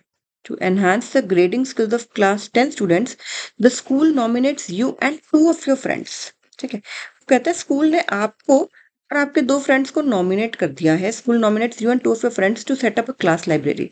वो चाहते हैं क्लास 10 के बच्चों की रीडिंग स्किल्स इंप्रूव हो जाए, तो 3 बच्चों को बोल दिया, एक आपको और आपके 2 फ्रेंड्स को, कि क्लास लाइब्रेरी सेट कर दो। 2 सेक्शन है, एक सेक्शन ए है, एक सेक्शन बी है। एक में 32 स्टूडेंट्स है, एक में 36 स्टूडेंट्स है। कहानी बस इतनी है, 2 नंबर आए हैं, 2 नंबर आए, रियल नंबर्स की केस स्टडी है। 2 ही नंबर आए मतलब क्या कि सेक्शन ए में 32 स्टूडेंट्स हैं और सेक्शन बी में 36 स्टूडेंट्स हैं, तो यानी कि हमें इन 32 और 36 से ही कहानी जो है सारी हमारी होगी, राइट। अब देखते हैं इसका पहला पार्ट क्या है। तो इसका पहला पार्ट कहता है कि what is the minimum number of books you will acquire for the class library so that they can be distributed equally among students of section A और सेक्शन बी। ठीक है, सेक्शन कम से कम कितनी बुक्स उस library में हो, कम से कम कितनी बुक्स उस लाइब्रेरी में हो कि उसको इक्वली डिस्ट्रीब्यूट किया जा सकता है स्टूडेंट्स ऑफ सेक्शन ए के बीच में या स्टूडेंट्स ऑफ सेक्शन बी के बीच में। तो आपको एक तो नंबर से ऑप्शन से देख के पता चल रहा है कि एचसीएफ तो निकालना नहीं, एंड एनी हाउ आपको पता है 32 और 36 का एचसीएफ 4 आता है। ठीक है, 4 आता है, यहाँ पे मिनिमम दे रखा है, ठीक है, तो उससे भी आपको आइडिया लग रहा है, लेकिन फिर भी अगर आप कॉमन सेंस अगर अपने यूज करेंगे तो एचसीएफ तो 4 आता है, तो लाइब्रेरी में खाली 4 बुक्स थोड़ी होंगी। 4 बुक्स सारे बच्चों में कैसे बटेंगी? एक सेक्शन में 32 बच्चे हैं, एक सेक्शन में 36 बच्चे हैं, तो 4 बुक्स का 32 सेक्शन में बट जाएंगी इक्वली। 36 स्टूडेंट्स की अगर सिर्फ क्लास लें तो क्या वो बट जाएंगी 4 बुक्स? नहीं। तो हमें यहाँ पे क्या निकालना होगा? हमें यहाँ पे एलसीएम निकालना है। इस वाले पार्ट का आंसर सिंपली क्या हो जाएगा? एलसीएम हो जाएगा। इस वाले पार्ट का आंसर सिंपली क्या हो जाएगा? हमारा एलसीएम। तो क्या एलसीएम आपको निकालना आता है? बहुत अच्छे से एलसीएम आता है निकालना। 216 जा, और आपके पास वैसे भी आप वैसे भी करके लिख सकते हो। 32 इज इक्वल टू क्या होता है? 2 इंटू 2 इंटू 2 इंटू 2 इंटू 2, 2 की पावर 5 होता है, 2 to the 4 to the 2 to the 16 to the 32, और 36 क्या होता है? 2 to the 4 3 into 3, 2 to the 4 3 the 12 3 the 36। तो ये आया 2 की पावर 5, ये आया 2 की पावर 2 इंटू 3 की पावर 2, राइट। तो आपको पता है एलसीएम क्या होता है? हायर पावर्स लेते हैं तो 2 की पावर 5 ले लेंगे और 3 की पावर 2 ले लेंगे, यानी कि 32 इंटू 9, 9 टू द 18 का 8, 1 ऊपर कैरी, 9 टू द 27 और 1 288। तो आंसर क्या आ गया? 288 आ गया। और अगर आपको इस तरह से एलसीएम नहीं लेना और नॉर्मल वाला लेना है जैसे आप करते हो, 2 8 the 16, 2 9 the 18, 2 4 the 8, 2 9 as it is, 2 2 the 9 as it is, 2 1 the 9 as it is, फिर 3 3 और 3, और ये भी आ गया। तो हमारे पास क्या आ गया? एलसीएम 2 की पावर 5 इंटू 3 की power 2, which is what? 288। Simple सा क्वेश्चन, एकदम सिंपल सा इसका क्वेश्चन। अब एनसीईआरटी सिर्फ एक पार्ट तो नहीं पूछेगी केस स्टडी में, ऑब्वियस सी बात है, वो और भी चीजें पूछेगी। अब उन्होंने और भी क्वेश्चंस पूछ लिए कुछ, देख लेते हैं उन क्वेश्चंस को भी, देख लेते हैं। तो उन्होंने पार्ट नंबर 2 में पूछा है, कि if the product of two positive integers is equal to the product of their HCF LCM is true, कि अगर ये बात सही है कि दो पॉजिटिव इंटीजर्स का प्रोडक्ट जो है उनके HCF और LCM के प्रोडक्ट के इक्वल है, तो HCF क्या होगा? तो हमें यहाँ पे वो प्रॉपर्टी लिख के दिखानी पड़ेगी। क्या? कि HCF into LCM is equal to product of the two numbers। HCF हमें नहीं पता, LCM अभी हमने निकाला है, कितना है? 288, और प्रोडक्ट ऑफ द नंबर्स क्या हो जाएगा? 32 इंटू 36। तो HCF को आपने यहाँ छोड़ दिया, 32 इंटू 36 वहां ऑलरेडी है, इधर कितना आ जाएगा? 288। 32 इंटू 36, 288 आया कैसे था? 32 इंटू कितना आया था? 9 ही तो आया था। 2 की पावर 5 इंटू 3 की पावर 2 ही तो आया था, तो वो मैंने इसको स्प्लिट करके लिख लिया। नहीं तो आपने नॉर्मली काटो, 2 से काटो, फिर दोबारा से 2 से काटो, फिर दोबारा से 2 से काटो, मैंने वैसे कर लिया। कितना आ गया? 9 4 सा 36, और वैसे भी आपको दिख रहा है कि उसमें 32 और 36 का जो हाईएस्ट कॉमन फैक्टर है वो कितना आएगा? वो 4 ही आएगा। लेकिन ये प्रॉपर्टी ये वाली लिखनी पड़ेगी, क्योंकि उन्होंने क्वेश्चन में पूछा ही है। तो हमें ये प्रॉपर्टी नहीं लिखेंगे और डायरेक्टली नॉर्मल HCF निकाल देंगे तो नंबर नहीं मिलेंगे, क्योंकि उन्होंने कहा है कि अगर ये प्रॉपर्टी ट्रू है तो फाइंड करो। तो फिर हमें इस तरह से ही फाइंड करना है। ओके, तो क्वेश्चन ईजी है, कोई दिक्कत नहीं आएगी। अब आगे उन्होंने क्या क्वेश्चन पूछा है थर्ड पार्ट में, कि 36 को कैसे एक्सप्रेस कर सकते हो as a product of its primes. और अभी हमने प्राइम फैक्टराइजेशन करके भी देखा, वैसे भी 9 इंटू 4 होता है, तो 2 into 4 into 3 into 3, 2 to the 4 3 the 12, 2 to the 4 3 the 12 3 the 36। तो यानी कि 2 की पावर 2 इंटू 3 की पावर 2। तो इसमें कौन सा ऑप्शन ऐसा है कि 2 की पावर 2 है और 3 की पावर 2 है? ये वाला है, राइट। ये तो एनी हाउ नहीं होगा, anything raise to the power 0 is 1, 1 into 1 is 1, तो ये तो होगा नहीं। 8 इंटू 3 ये 24 हो रहा है, ठीक है। ये 27 इंटू 2 54 हो रहा है, यही हो रहा है 4 इंटू 9 36। और आपको इतने सारे ऑप्शन देखने की जरूरत नहीं है, आपने तो अपना प्राइम फैक्टराइजेशन करी और देख लिया कि इसमें से कौन सा ऑप्शन आपके लिए फिट हो रहा है, राइट। अब आपने फंडामेंटल थ्योरम ऑफ अरिथमेटिक पढ़ी है, राइट। आपने फंडामेंटल थ्योरम ऑफ अरिथमेटिक पढ़ी है, जो कि क्या कहती है कि हर composite number, every composite number को आप कैसे एक्सप्रेस कर सकते हो? एवरी कंपोजिट नंबर को आप एक्सप्रेस कर सकते हो as a product of primes, ठीक है। और ये जो प्राइम फैक्टराइजेशन होती है वो यूनिक होती है एक्सेप्ट दी ऑर्डर।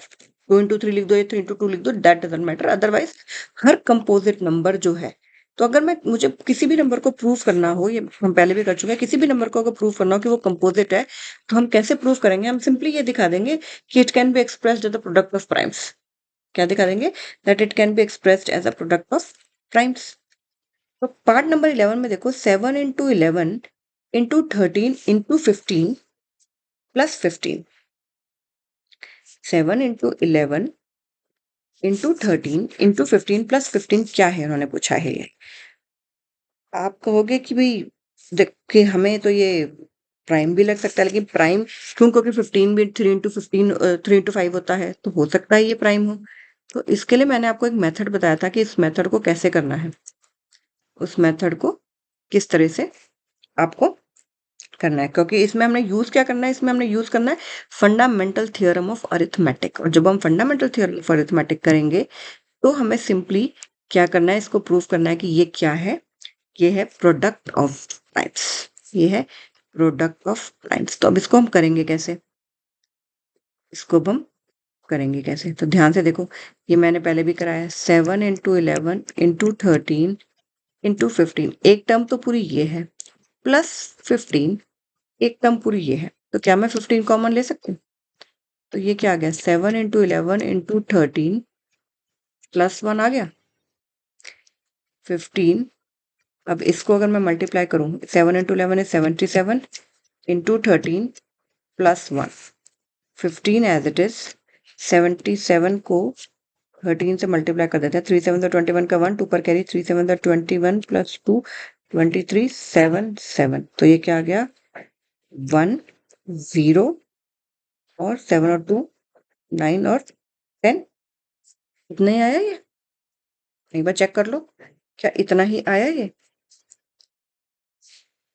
77 into 13 1001 और ये प्लस का 1 है। तो अब ये क्या आ गया हमारे पास? 15 into 1002। 15 into 1002।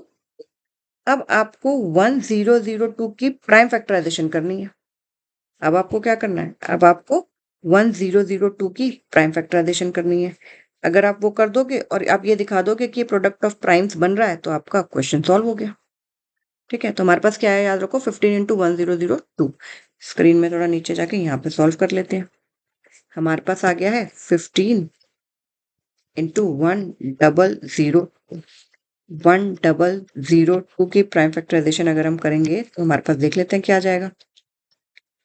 2 5 सा 10 0 और 1। 5 + 1 6 तो 3 पे जाएगा। 3 3 1 सा 3 और 2 बचा। 3 6 सा 18 3 7 सा 21, ये बचा 167। अब 167 हमें पता है प्राइम होता है। 167 क्या होता है? प्राइम होता है। थोड़े से आपको नंबर्स याद रखने पड़ेंगे, ठीक है, कि कौन से प्राइम होते हैं कौन से नहीं होते। और ट्राई भी करना है तो 29 से ज्यादा मत ट्राई करो कभी भी, ठीक है। 29 31 आइडिया लग जाता है आपको क्या है। तो यानी कि क्या आ गया? 15 को मैं लिख सकती हूँ 3 into 5 एंड इसको मैंने लिख दिया 1002 को लिख दिया 2 into 3 into 167 which is a product of which is a product of primes, which is the product of primes. Hence by fundamental theorem of arithmetic,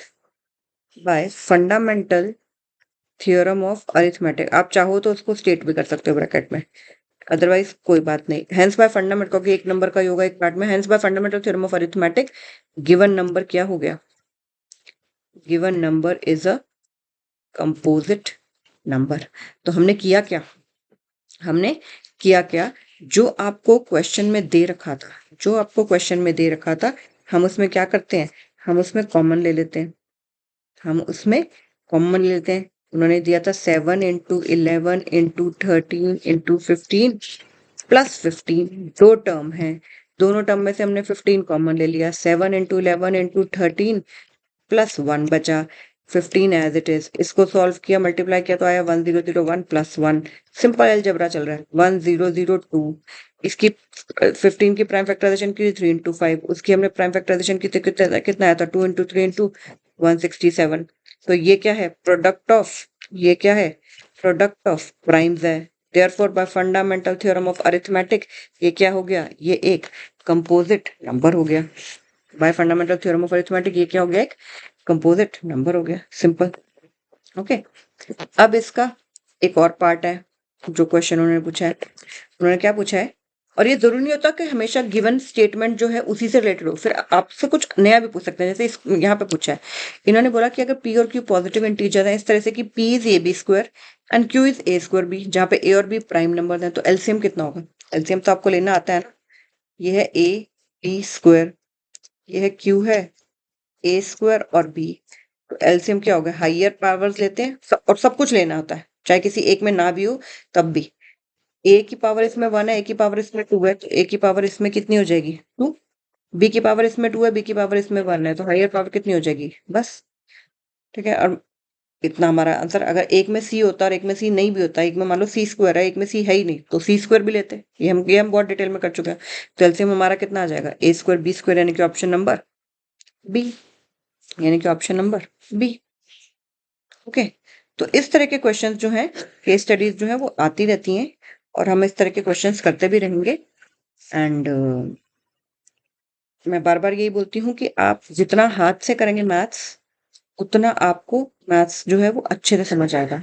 जितना आप उसको कैजुअली लोगे उतना आपको प्रॉब्लम आएगी। तो प्लीज, मेरी बार बार मैं बोल रही हूँ, एक तो ये चैप्टर 6 मार्क्स का है, ठीक है, जो कि बहुत ही इजीली, वेरी इजीली, जितना अभी तक हमने किया है उसमें हमारा आराम से 3 मार्क्स का हो गया।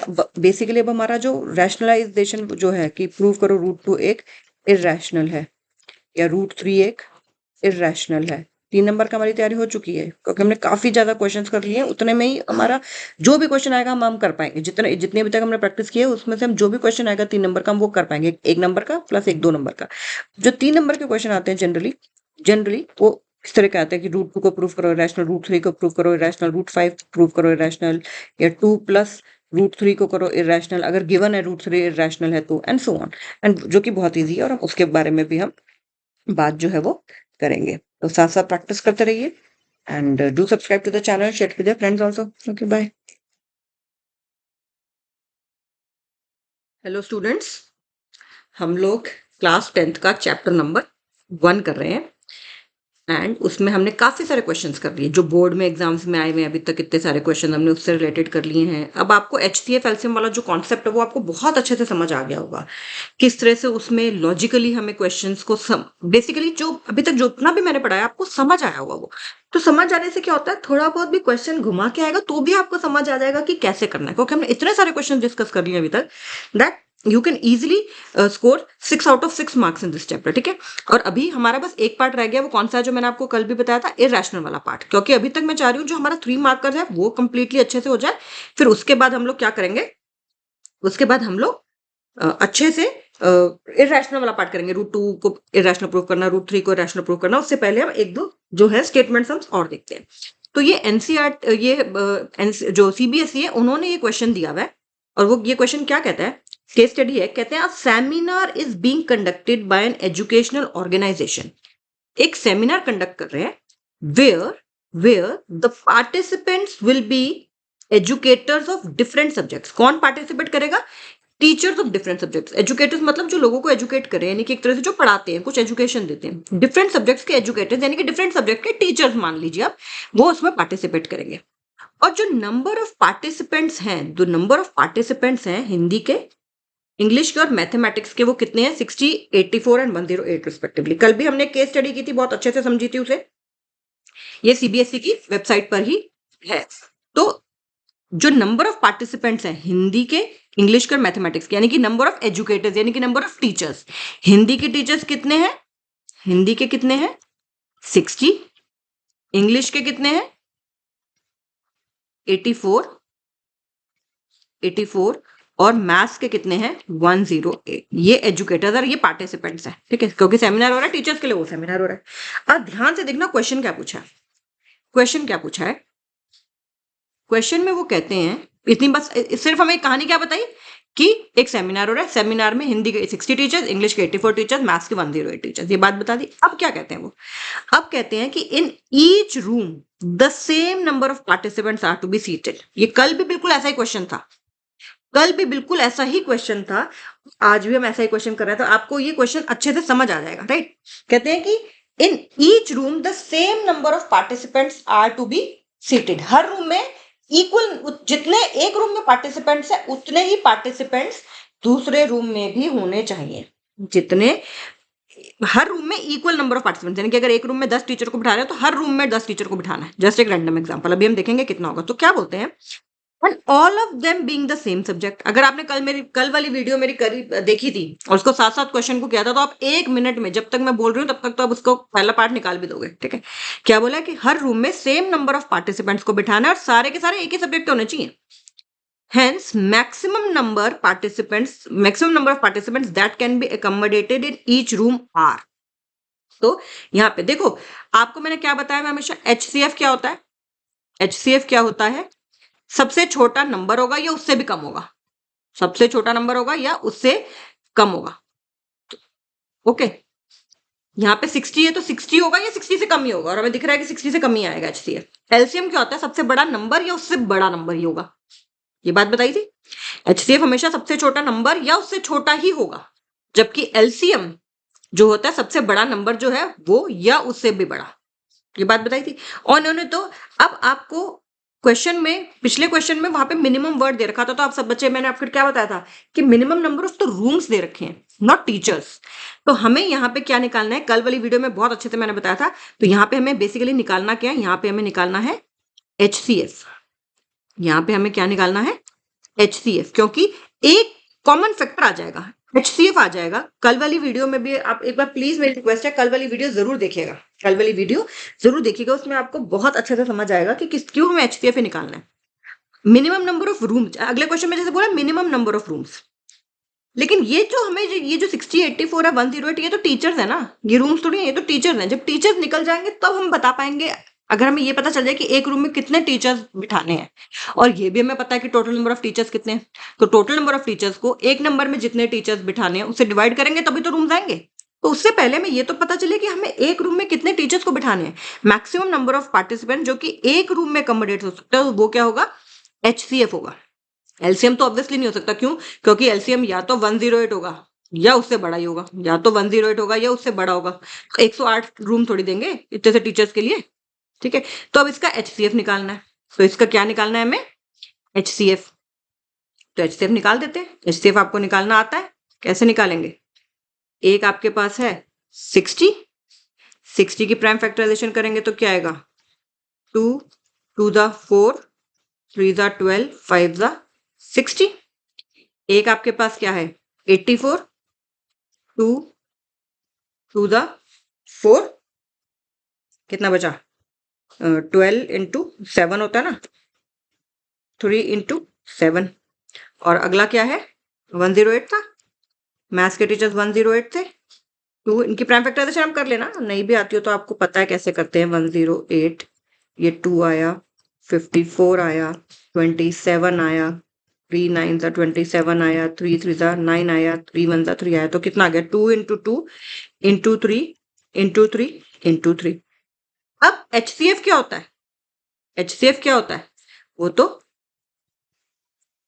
HCF क्या होता है, वो तो हमारा जो कॉमन आएगा, एक 2 कॉमन आ रहा है, एक और 2 कॉमन आ रहा है, क्या एक 3 भी कॉमन आ रहा है, एक 3 भी कॉमन आ रहा है, 5 इसमें है, इसमें नहीं है, इसमें नहीं है, 3 इसमें 2 है, बाकियों में नहीं है, तो 5 7 भी नहीं आएगा। तो हमारे पास HCF क्या हो जाएगा, 2 इंटू 2 इंटू 3, यानी कि 4 3 12। HCF आ गया हमारा 12, यानी कि हमें ये पता चल गया, यानी कि हमें ये पता चल गया कि एक रूम में कितने टीचर्स बिठाने हैं, हमें ये पता चल गया कि एक रूम में कितने टीचर्स बिठाने हैं, B 12 टीचर्स बिठाने एक रूम में।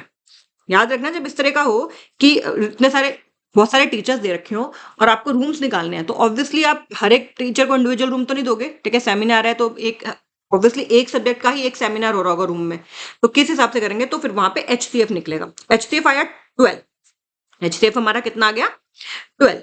HCF अगर हमारा 12 आ गया तो पहला पार्ट तो हमारा हो गया। उन्होंने ये तो बोला था मैक्सिमम नंबर ऑफ पार्टिसिपेंट्स, जिसको और मैंने आपको फिर भी बोला मैक्सिमम मिनिमम से थोड़ी हेल्प होती है, लेकिन आपने वही मान के नहीं चलना, क्योंकि अगर इसी क्वेश्चन में सीधा दे देते कि सीधा आपको फर्स्ट क्वेश्चन ना देके सीधा क्वेश्चन नंबर 2 पूछते कि मिनिमम नंबर ऑफ रूम्स बताओ रिक्वायर्ड ड्यूरिंग द इवेंट, तो आप अगर एलसीएम निकाल के बैठ जाते तो बहुत बड़ा नंबर आ जाता। और मान लो ऑप्शन वाला ही ना होता, उसमें एबीसीडी ऑप्शन ना दे रखो तो आपको कैसे पता चलेगा। लेकिन आपको पता है एलसीएम तो बहुत बड़ा नंबर होता है, सबसे बड़ा नंबर या उससे बड़ा, तो इतने सारे रूम्स थोड़ी देंगे। तो हमें यहाँ पे पहले, और वैसे भी वो जो नंबर्स दे रखे हैं हमें 60, 84, 108, वो तो क्या है, वो तो टीचर्स हैं। तो पहले टीचर्स को पता लगाना पड़ेगा कि एक रूम में कितने टीचर्स बिठाने हैं, तो वो एचसीएफ से पता चलेगा, फिर डिवाइड करेंगे। तो पहला पार्ट हमारा निकल गया 12। पहला पार्ट अगर हमारा निकल गया 12, तो अब पूछा है minimum number of rooms required during the event. ठीक है, बेसिकली अगर आपसे इंडिविजुअली भी पूछ ले कि हिंदी के टीचर्स के लिए कितने रूम चाहिए, मान लो वो पूछ लें कि हिंदी के टीचर्स के लिए आपको कितने रूम्स चाहिए। हिंदी की टीचर्स कितनी थी, 60 थी ना। हिंदी के टीचर्स कितने थे, 60 थे। यस,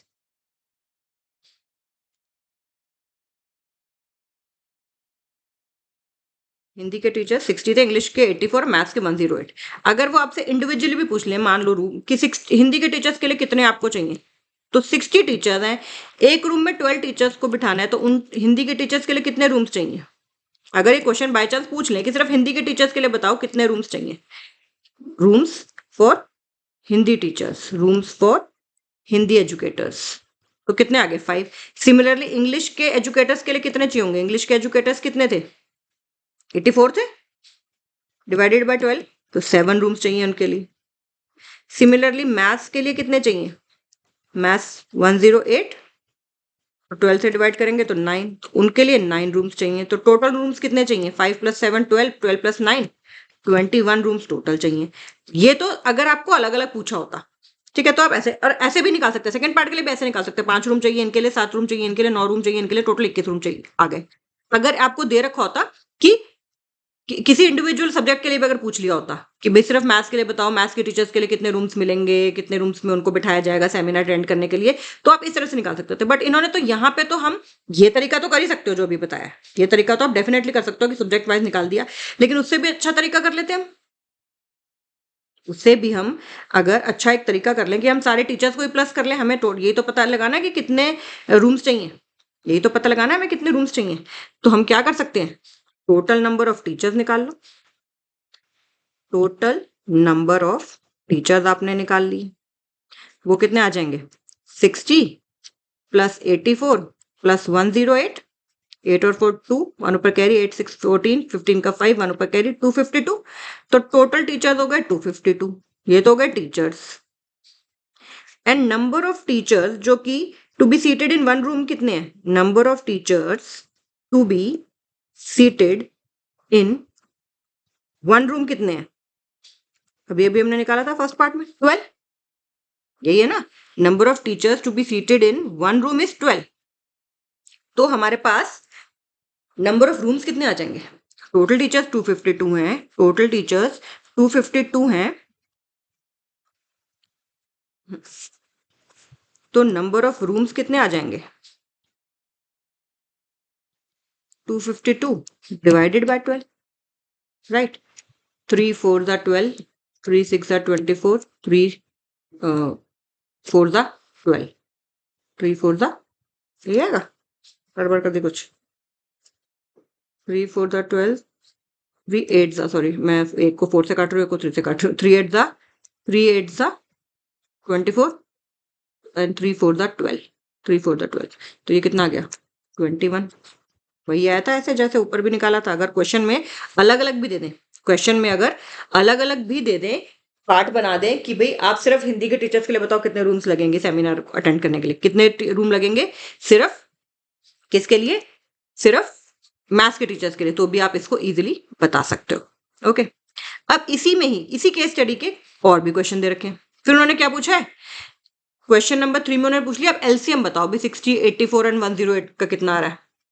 तो केस स्टडीज में ऐसे ही होता है, छोटे छोटे 1 1 मार्क के पार्ट होते हैं और इजीली क्वेश्चन काम हो जाता है। तो थर्ड पार्ट में उन्होंने क्या बोला है कि एलसीएम बताना है 60 का, 84 का और 108 का। आपको तो एलसीएम लेना आता है, अभी हमने वैसे भी अभी ऊपर क्या किया था, 60 की प्राइम फैक्टराइजेशन की थी, 2 to the 4, 3 the 12, 5 the 60, और डायरेक्ट भी ले सकते हो, आपको वो भी आता है डायरेक्ट एलसीएम करना भी, जो अपने काफी सारे क्वेश्चन में हम कर चुके हैं। 2 to the 4, 3 the 12, 7 the 35 और क्या था 108, 2 2 3, 2 to the 4 to the 12, 3 the 36, 3 the 108, 3 the 9 to 27, 27 54 54। ठीक है, तो एलसीएम कितना आ जाएगा? एलसीएम हमेशा हाईएस्ट पावर होती है। एलसीएम कितना आ जाएगा? 2 की पावर इसमें 2 है, इसमें 2 है, इसमें 2 है, तो 2 की पावर 2 तो आएगा ही आएगा। 2 की पावर 2 तो इसमें आएगा ही आएगा। 3 की पावर इसमें 1 है, इसमें 1 है, इसमें 3 है, तो 3 की पावर 3 आ जाएगा। 3 की पावर 3 आ जाएगा। 5 इसमें है, बाकियों में नहीं है, तो आएगा ही आएगा। और एक ही 5 है, 5 आ गया। इंटू एक 7 है, इंटू एक ये 7 है। 2 को भी डील कर लिया, मैं 3 को भी कर लिया, 5 को भी कर लिया, 7 को भी कर लिया। तो 2 की पावर 2 4, 3 की पावर 3 27। और वो क्या था 5 इंटू 7, ये हो जाएगा 35। 27 इंटू 4 108 इंटू 35, 108 इंटू 35 मल्टीप्लाई कर लो।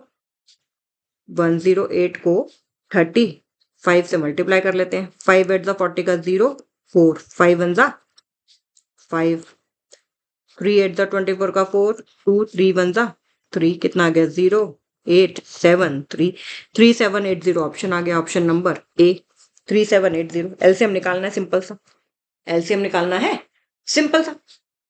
ठीक है, अब देखो अगले क्वेश्चन में उन्होंने क्या पूछा है। बहुत सिंपल सिंपल से क्वेश्चन आएंगे और आप बड़े इजीली कर पाएंगे उनको। तो अगले क्वेश्चन में उन्होंने क्या पूछा है? अगले क्वेश्चन में उन्होंने क्या, product of LCM and HCF of these 3 numbers is. LCM और एचसीएफ का तो आपको दोनों ट्रिक्स पता है। प्रोडक्ट ऑफ एलसीएम और एचसीएफ एक्चुअली में, लेकिन ये 3 नंबर है तो 3 नंबर में नहीं लगेगा, 2 नंबर में लग जाता है वो प्रोडक्ट ऑफ द नंबर्स। तो हमने एक पार्ट में, सबसे पहले पार्ट में एचसीएफ निकाला था, 12 आया था आई थिंक, या 12 आया था। एंड अभी अभी हमने सेकंड पार्ट में क्या निकाला है? थर्ड पार्ट में एलसीएम निकाला है। थर्ड पार्ट में हमने क्या निकाला है? अभी अभी एलसीएम, तो हो जाएगा यस। तो product of HCF and LCM, HCF हमने निकाला था 12 और एलसीएम अभी अभी हमने निकाला है कितना 3780। 3780 मल्टीप्लाई कर दें, 378 को 12 से मल्टीप्लाई कर दो तो ये वाला 0 बाद में लगा देंगे। 2 8 16 का 6, 1 ऊपर कैरी, 2 7 14 प्लस 1 15 का 5, 1 ऊपर कैरी, 2 3 6 प्लस 1 7, 1 8 8, 1 7 7, 1 3 3, 6 8 और 5 13 का 3, 1 ऊपर कैरी, 7 14 15 का 5, 1 ऊपर कैरी, तो ये आ गया 4 5 3 6। तो इसका या और एक ये 0 जो मैंने इधर नहीं लिखी थी तो वो ये आ गया। कौन सा ऑप्शन है? Option number D, option number D. क्या मुश्किल है? कोई भी मुश्किल है? तो केस स्टडीज तो खास तौर पे इजी होती है, स्कोरिंग होती है, बच्चे फोटो देख के डर जाते हैं, ठीक है, ओ माय गॉड ये क्या गया, लेकिन सबसे इजी होती हैं हमारी केस स्टडीज। अगला क्वेश्चन देखिए क्या कहते हैं। अगले क्वेश्चन में कहते हैं 108 can be expressed as a product of its primes. 108 can be expressed as a product of its primes as. जो अभी तक हमने सब कुछ कर लिया ना, वही वो पूछ रहे हैं। जो अभी तक हमने किया उन्होंने वही चीज वो उन्होंने पूछ रहे हैं, राइट, बिल्कुल वही चीज पूछ रहे हैं। तो हमने 108 की प्राइम फैक्टराइजेशन तो की थी, जब एचसीएफ निकाला था पहले पार्ट में की थी, तो वहीं से हमारा ये आंसर भी निकल जाएगा। क्या आया था 108 की प्राइम फैक्टराइजेशन? 254 बचा 2, 27 बचा 3 3 3, यानी कि 2 की पावर 2 इंटू 3 की पावर 3। कोई क्या ऑप्शन है कोई 2 की पावर 2 इंटू 3 की पावर 3? ऑप्शन नंबर डी है। ठीक है, 2 आ रहे हैं 2, तो ये दोनों तो कट गए क्योंकि इसमें 2 की पावर 3 है, ये भी कट गया, 2 की पावर 3 है। 3 आ रहे हैं 3 टाइम्स, तो ये हमारा ऑप्शन नंबर डी है। इसमें 3 2 टाइम्स है तो ये भी कट गया, तो हमारा ऑप्शन क्या है 2 की पावर 2 इंटू 3 की पावर 3, तो ऑप्शन नंबर 5 हो गया। 5 क्वेश्चन है, 5 नंबर का सीधा क्वेश्चन है। 4 जनरली केस स्टडी 4 मार्क्स की आती है कि केस स्टडी को देख के कि फिगर दे रखी है, इतने बड़ा डायग्राम सा दे रखा है, कुछ फोटो दे रखी है, डर गए, नहीं, बिल्कुल नहीं ऐसा करना। तो ये सारी चीजें बहुत इजी होती है, इजीली हो भी जाती है। Okay, so take care and do subscribe to the channel, और हम कल आगे करेंगे। Okay, bye. हेलो स्टूडेंट्स, आज हम क्लास 10th का जो हम इतने दिन से चैप्टर कर रहे हैं बहुत अच्छे से, हमने काफ़ी सारे क्वेश्चंस हमने किए, जो बोर्ड एग्जाम्स में आए हुए प्रीवियस ईयर्स के वो भी क्वेश्चंस किए, तो आपको बहुत अच्छे से अभी तक का सारा जो है हमने चैप्टर किया वो बहुत अच्छे से समझ आया होगा, क्योंकि हम बहुत स्लोली स्टेडीली हमने वो चैप्टर को अभी तक कितने सारे क्वेश्चन हमने किए हैं। अब हम एक बहुत इंपॉर्टेंट पार्ट पे आगे आ रहे हैं, जिसमें हम प्रूव करेंगे कि रूट 2 को इरेशनल कैसे प्रूव करना है, रूट 3 को इरेशनल कैसे प्रूव करना है। ये क्वेश्चन एक आ जाता है बोर्ड में। Root 2 prove that root 2 is irrational, prove that root 5 is irrational, prove that 2 plus root 3 is irrational. इस तरह के क्वेश्चन जो है आ जाते हैं। तो उसको शुरू करने से पहले आपको एक बहुत ही इंपॉर्टेंट थ्योरम पता होनी चाहिए, और वो थ्योरम क्या है? If P divides A square, अगर P डिवाइड कर रहा है A स्क्वायर को, तो P A को भी डिवाइड करेगा। अगर एक नंबर P A स्क्वायर को डिवाइड कर रहा है तो P A को भी डिवाइड करेगा। कंडीशन क्या है कि P एक तो प्राइम होना चाहिए और A कोई पॉजिटिव इंटीजर है, A कोई नेचुरल नंबर है बेसिकली। फॉर एग्जाम्पल क्या नंबर 2 जो कि एक प्राइम नंबर है, अगर 2 डिवाइड करता है क्या 8 के स्क्वायर को? क्या 2 8 स्क्वायर को डिवाइड करता है? बताइए। 8 का स्क्वायर होता है 64। 2 क्या 64 डिविजिबल बाय 2 है 232 द 64 होता है। तो अगर 2 डिवाइड कर रहा है 8 के स्क्वायर को, तो क्या 2 8 को भी डिवाइड कर रहा है? क्या 2 8 को भी डिवाइड कर रहा है? कर रहा है ना? अगर 2 डिवाइड्स 8 स्क्वायर का मतलब है कि 8 square is divisible by 2। If 8 square is divisible by 2, तो क्या 8 is not divisible by 2? Yes, right. और भी एग्जांपल ले लो, बहुत सारे एग्जांपल ले सकते हो। For example, another example, if 3 divides से 9 का स्क्वायर, क्या 3 9 के स्क्वायर को डिवाइड करता है? क्या 81, 9 का स्क्वायर 81 होता है, क्या 3 से डिविजिबल है। तो क्या उस 9 भी 3 से डिविजिबल है। यानी कि अगर कोई प्राइम नंबर 3 एक प्राइम नंबर है और वो किसी positive integer basically natural number के स्क्वायर को डिवाइड करता है, तो वो उस नंबर को भी डिवाइड करेगा। और अगर उल्टा भी सही है, अगर 3 नहीं डिवाइड कर रहा, मान लो 5 के स्क्वायर को नहीं करता ना, तो 3 5 को भी तो नहीं डिवाइड कर रहा। 5 is not divisible by 3. 5 का square is not divisible by 3. So 5 is also not divisible by 3. The converse is also true. But यहाँ प्राइम नंबर आना चाहिए। 5 डिवाइड्स 55 का स्क्वायर करके देख लेना चाहिए। 55 का स्क्वायर कितना आएगा? 3025। तो 5 को डिवाइड करो, उससे आ जाएगा 605। ठीक है। एंड क्या फिर 5 55 को भी डिवाइड कर रहा है? कर रहा है 11 पे। बट ये कंडीशन क्या? बस ये प्राइम होना चाहिए, दूसरा तो पॉजिटिव इंटीजर है ही। और एग्जांपल देख लो, क्योंकि ये लाइन याद रखनी बहुत जरूरी है। ये लाइन हमें याद रखनी बहुत जरूरी है। एक और एग्जांपल देखते हैं, 7 का देख लेते हैं। 7 डिवाइड्स 14 का स्क्वायर, चेक करके देख लो। 14 का स्क्वायर होता है 196। 7 से डिवाइड करो, 7 टू द 14, 5 बचा, 7 8 द 56, 28 पे किया। तो क्या 7 14 को भी डिवाइड कर रहा है? कर रहा है। अगर 7 14 के स्क्वायर को डिवाइड कर रहा है, तो 7 14 को भी डिवाइड करेगा। ये ऑफ कोर्स 7 प्राइम है। ये नॉन प्राइम के लिए ट्रू नहीं होगा। क्यों? क्योंकि वो तो फैक्टर हो गया ना। अगर मैं यहाँ पे 8 ले लूं 7 की जगह, और यहाँ पे 14 स्क्वायर की जगह मान लो मैं 16 का स्क्वायर ले लेती हूँ, तो बट इसमें फैक्टर्स हैं बहुत सारे। ठीक है। या फिर मैं यहाँ पे ले लेती हूँ कोई और नंबर ले लो, से यहाँ पे मैंने ले लिया 4 का स्क्वायर। ठीक है, अब ध्यान से देखना, ये ले लिया मैंने 4 का स्क्वायर। 4 का स्क्वायर 16 होता है। 16 को तो 8 डिवाइड कर रहा है 2 पे, लेकिन क्या 4 को 8 डिवाइड कर रहा है? नहीं कर रहा ना, तो 1/2 आ जाएगा। तो ये चीज किसके लिए होल्ड ट्रू करती है? प्राइम नंबर्स के लिए, प्राइम नंबर के लिए। तो एक बार दोबारा देख लो प्रॉपर्टी क्या है और उसको लर्न कर लो, क्योंकि ये हमें उस क्वेश्चन में जब हम रूट 2 रूट 3 रूट 5 को प्रूव करेंगे कि ये क्या है, कि ये एक इरेशनल नंबर है, तो ये प्रॉपर्टी हमें काम आएगी। ठीक है। प्रॉपर्टी क्या कहती है कि if p is a prime number, and p divides a square, then p divides a। अगर p एक प्राइम नंबर है, और p a स्क्वायर को डिवाइड कर रहा है, तो p a को भी डिवाइड करेगा, जहां पे a है क्या? a एक पॉजिटिव इंटीजर है। सिंपल। क्या है? अगर p एक प्राइम नंबर है, if p is a prime number and, और अगर आपको इतना भी नहीं लिखना तो आप सीधा लिखो if p divides a square, if p divides a square then p divides a. If p divides a square then p divides a. Okay क्या लिखेंगे कि if p divides a square then p divides a, और फिर आप बता दोगे p और a है क्या. आप सीधा लिखोगे ब्रैकेट में if p divides a square then p divides a, जहां पे where p is a prime number and a is a positive integer. If p divides a square then p divides a, जैसे बताया भी अभी, if 3 divides say 27 का square which is true, तो 3 divides 27 also. If 3 divides 3 का square then 3 divides 3 also. And उसका उल्टा भी ट्रू है, अगर 3 does not divide 4 का स्क्वायर तो 3 does not divide 4 also. ठीक है, लेकिन हमें सिर्फ इतना ही पता होना चाहिए कि if p divides a square then p divides a, where p is prime and a is a positive integer. बस रट गई बात.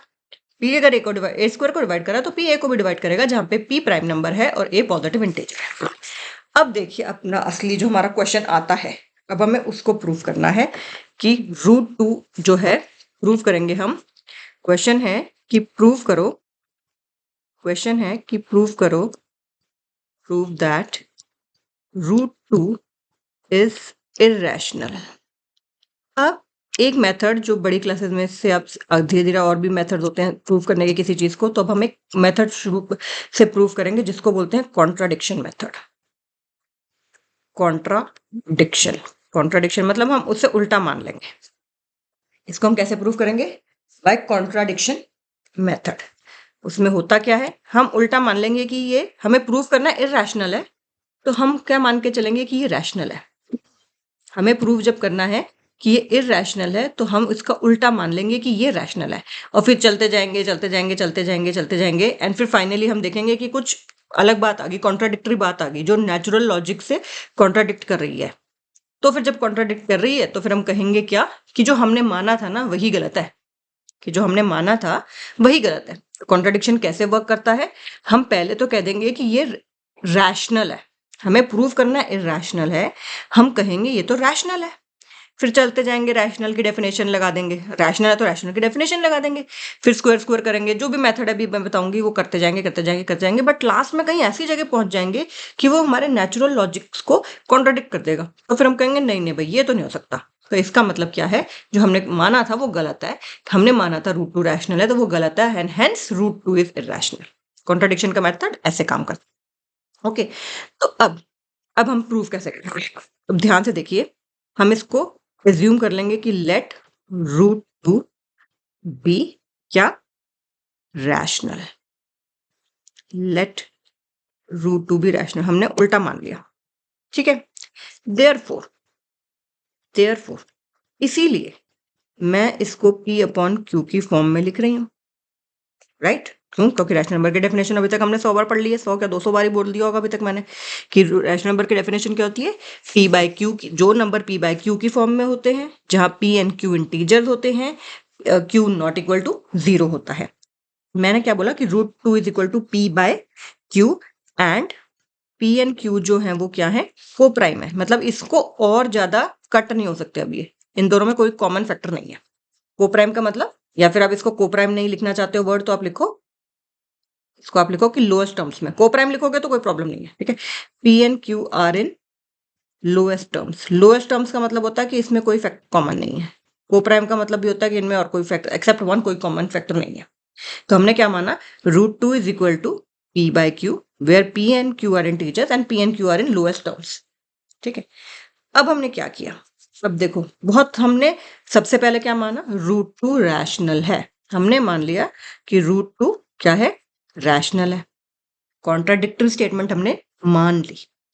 फिर हमने क्या किया लॉजिकली, उसके बाद क्या करेंगे हम, अगर √2 रैशनल है तो हम रूट रैशनल की डेफिनेशन लगा देते हैं ना. रैशनल की हमने डेफिनेशन लगा दी. रैशनल की डेफिनेशन क्या है कि √2 इज इक्वल टू p/q, क्योंकि p रैशनल नंबर की डेफिनेशन ही होती है p/q, तो हमने कह दिया √2 p/q के इक्वल है. हमने क्या कह दिया, √2 जो है वो p/q के इक्वल है. अब क्या करेंगे, स्क्वायरिंग बोथ साइड्स. अब हमें लग रहा है हमें √2 को थोड़ा सॉल्व करें, तो हमने कह दिया स्क्वेयरिंग बोथ साइड्स। ओके, ये जो इक्वेशन है, इक्वेशन नंबर, उसको नंबर भी दे सकते हो, नहीं तो सीधा भी ऐसे अभी लिख सकते हो, क्योंकि और कोई इक्वेशन तो है नहीं, यही है। तो हमने स्क्वायर कर दिया बोथ साइड्स को। अगर स्क्वायर किया बोथ साइड्स को तो कैसे लिखेंगे? तो कैसे लिखेंगे? √2 का whole square is equal to p upon q का होल स्क्वायर, ये लिखेंगे ना। √2 is equal to p by q। तो squaring both sides, squaring both sides, तो हम लिख देंगे इसको √2 का whole square is equal to p upon q का whole square. Squaring both sides कर दिया। √2 का स्क्वायर किया तो आ गया 2, उधर स्क्वायर किया तो आ गया p square upon q square. आ गया ये। स्क्वेयरिंग p, पहले हमने मान लिया √2 को रैशनल, √2 को रैशनल माना तो उसकी डेफिनेशन लगा दी, p बाय q के इक्वल पे मान लिया, जहाँ पे p एंड q को प्राइम है, यानी कि उनमें कोई फैक्टर कॉमन नहीं है। अब हम ये कह देंगे कि धीरे धीरे हम ऐसी स्थिति पे ले आएंगे इसे कि हम दोनों में कॉमन फैक्टर पा लेंगे। हमने माना कि वो रैशनल है, तो इसका मतलब इनमें कोई भी कॉमन, और p एंड q में कोई कॉमन फैक्टर नहीं है, वो को प्राइम है। लेकिन हम धीरे धीरे इस स्थिति पे ले आएंगे इस सोल्यूशन को कि दोनों में कॉमन फैक्टर आ जाएगा। अगर कॉमन फैक्टर आ जाएगा तो हमारी तो जो हमने माना तो वही सही नहीं है, तो हेंस वो इरेशनल प्रूव हो जाएगा। तो अब हमने क्या किया, हमने स्क्वेयरिंग बोथ साइड्स कर लिया। अभी तक बहुत इजी है, ठीक है। हमने क्या किया, √2 को p बाय q माना, स्क्वेयरिंग बोथ साइड्स करते ये आ गया। अब इसकी वजह से क्या, अगर मैं क्रॉस मल्टीप्लाई करूं तो p square is equal to 2q square नहीं आ गया? इस q स्क्वायर को मैं इधर ले गई तो p square is equal to 2q square आ गया। इसको मैंने इक्वेशन नंबर 1 बोल दिया। अब बहुत ध्यान से देखना, अब जो मैंने अभी थ्योरम बताई थी इससे पहले, वो थ्योरम क्या बताई थी? अगर देखो p square is equal to 2 into q square है, तो इसका मतलब क्या है कि 2 डिवाइड कर रहा है p स्क्वायर को। इसका मतलब क्या है? इसका मतलब क्या है कि this implies that 2 divides p square, अभी तो उसके प्रोडक्ट में है। This implies that 2 divides p square and therefore 2 divides p, जो भी हमने थ्योरम की थी कि अगर कोई प्राइम नंबर 2 प्राइम नंबर है, अगर किसी p स्क्वायर, अब वहां पे p डिवाइड a स्क्वायर था, लेकिन हम मतलब नंबर वही है, यहाँ पे p हो गया, वहां पे मैं p ना बोल के मैं m बोल देती कि if m divides p square where m is a prime number and p is a positive integer, वो भी बात वही है ना। अब एक प्राइम नंबर किसी दूसरे नंबर के स्क्वायर को डिवाइड कर रहा है, अगर एक प्राइम नंबर किसी भी नंबर के, वो नंबर हमने p मान लिया बाय चांस यहाँ पे, अगर एक प्राइम नंबर 2 डिवाइड कर रहा है p स्क्वायर को, तो 2 डिवाइड करेगा p को भी। रीजन आप बताओगे, वही रीजन आप अपने वही थ्योरम लिख दोगे कि if p divides a square then p divides a, where p क्या है? p क्या है? प्राइम नंबर है, एंड a क्या है? a क्या है? पॉजिटिव इंटीजर है। p divides, if p divides a square then p divides a, where p is a prime number and a is a positive integer। ये बात समझ आई इतनी? सिर्फ हमने क्या किया था, हमने √2 को p बाय q के इक्वल माना था। इसी चीज को मैं दोबारा से बता रही हूँ।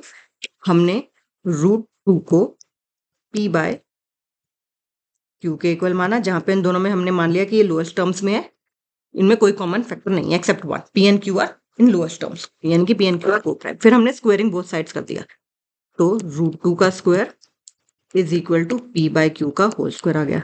स्क्वायर किया तो आ गया 2 is equal to p square upon q square. Cross multiply किया तो 2q square is equal to p square, या फिर इधर की साइड उधर लिख लो, उधर की साइड इधर लिख लो, एक ही बात है। और p square is equal to 2q square. अब p square is equal to 2q square है, इससे क्या पता चल रहा है कि 2 डिवाइड कर रहा है p स्क्वायर को, हेंस 2 डिवाइड करेगा p को। ब्रैकेट में reason, p square is equal to 2 into q square है, तो इसका मतलब 2 डिवाइड कर रहा है p स्क्वायर को, और अगर 2 डिवाइड कर रहा है p स्क्वायर को तो 2 डिवाइड करेगा p को। क्यों? क्योंकि हमने पढ़ा है कि अगर कोई p है, प्राइम नंबर है, वो डिवाइड करता है a स्क्वायर को, तो वो p जो है वो डिवाइड करेगा किसको भी? a को भी। जहां पे p है आपको बताना होगा प्राइम नंबर, और a क्या है? एक पॉजिटिव इंटीजर। ये आप ब्रैकेट में सारी बात बताएंगे, वही वाली theorem as it is quote कर देंगे। अब देखो, अब हमारी कहानी शुरू हो रही है। इसको हमने इक्वेशन नंबर 1 मान लिया। अब अगर 2p को डिवाइड कर रहा है, if 2 divides p, if 2 divides p, it means what? कि p is an even number, yes or no? अगर 2p को डिवाइड कर रहा है, ये वाली बात तो हम 2 डिवाइड्स p तक आ गए अपनी थ्योरम की हेल्प से। अब कॉमन लॉजिक हम लगाएंगे, ठीक है। पहला बहुत इजी है, हमने √2 लिया, p बाय q के इक्वल माना, स्क्वायर किया, वहां से हमने दिखा दिया कि 2p स्क्वायर को डिवाइड कर रहा है। 2p स्क्वायर को डिवाइड कर रहा है तो हमारी थ्योरम से 2 डिवाइड्स p, यहां तक इंपॉर्टेंट है। अब बहुत आसान है, अगर 2 डिवाइड कर रहा है p को, इट मीन्स कि p तो इवन नंबर है, और अगर p इवन नंबर है तो देयरफॉर p को मैं 2 इंटू सम नंबर लिख दूं। p को अगर p जो है उसको डिवाइड कर रहा है तो p को मैं क्या कर सकती हूँ, p को मैं इक्वल टू 2m लिख सकती हूँ for some integer m, right, for some integer m। अब इस वाली इक्वेशन को p इक्वल टू 2m को हम पुट कर देंगे इक्वेशन नंबर 1 में, जो कि क्या थी, ये वाली इक्वेशन थी, p square is equal to 2q square, p square is equal to 2q square. Put in 1, put this value in equation number 1। तो क्या थी वो वैल्यू, वो इक्वेशन क्या थी, p square is equal to 2q square. तो अब ध्यान से देखो, p की जगह मैंने क्या पुट कर दिया, 2m होल स्क्वायर लगा दिया। मैं इस इक्वेशन में पुट कर दूं, ऊपर वो इक्वेशन लिखी है 2 as it is q square, तो ये बना 4m square is equal to 2q square. ये बना 4m square is equal to 2q square. तो क्या बच गए, 2 से 2 वो कैंसिल हो जाएगा, तो ये क्या बच गया, 2m square is equal to q square. और इधर की साइड उधर, इधर की साइड इधर लिख लो। अब देखो कहानी क्या आ गई, q square is equal to 2m square आ गया। अब देखो बिल्कुल सेम स्टेप रिपीट होगा, q square is equal to 2m square आ गया, हेंस 2 डिवाइड्स q स्क्वायर, क्योंकि इसके प्रोडक्ट में है तो 2 डिवाइड करेगा q स्क्वायर का। इसका मतलब क्या है, 2 divides q square and therefore 2 divides q, bracket में रीजन वही थ्योरम कि अगर p डिवाइड करता है किसी नंबर के स्क्वायर को, किसी पॉजिटिव नंबर के स्क्वायर को, तो वो उस नंबर को भी डिवाइड करेगा। अगर 2 डिवाइड कर रहा है q स्क्वायर को तो 2 डिवाइड करेगा q को। बट या फिर उससे पहले लिखो therefore p and q have common factors 2। हमने यहाँ पे प्रूव कर दिया कि 2 डिवाइड कर रहा है q को, 2 डिवाइड कर रहा है q को। और अभी हम थोड़ी देर ऊपर प्रूव कर चुके कि 2 डिवाइड कर रहा है p को भी, 2 डिवाइड कर रहा है p को भी, 2 डिवाइड कर रहा है q को भी। तो इसका मतलब तो इनके p एंड q का कॉमन फैक्टर 2 आ गया, ठीक है, विच इज अ कॉन्ट्राडिक्शन, क्योंकि हमने तो उनको कोप्राइम माना था, विच इज अ कॉन्ट्राडिक्शन। जैसे कॉन्ट्राडिक्शन वर्ड लिख दिया, देयरफॉर √2 इज इरैशनल। हमारी कॉन्ट्राडिक्शन, हमारी जो एजम्पशन थी वो फॉल्स थी, and hence √2 is irrational, hence √2 is irrational, ठीक है। इसको मैं 2-3 बार कराऊंगी आपको, तो आपको आइडिया लग जाएगा। तो हमने स्टेप बाय स्टेप करना क्या होता है, हम एक नंबर को क्या करते हैं, रैशनल मानते हैं तो रैशनल की डेफिनेशन लगा देते हैं, डेफिनेशन लगाने के बाद इसका स्क्वायर कर देते हैं, तो क्या आ जाता है, p square is equal to 2q square आ जाता है। यानी कि 2 जो है वो डिवाइड करेगा p स्क्वायर को, और अगर 2 p स्क्वायर को डिवाइड करता है तो 2 डिवाइड करेगा p को भी। एक इंपॉर्टेंट पॉइंट तो ये आ गया कि 2 डिवाइड करता है p को।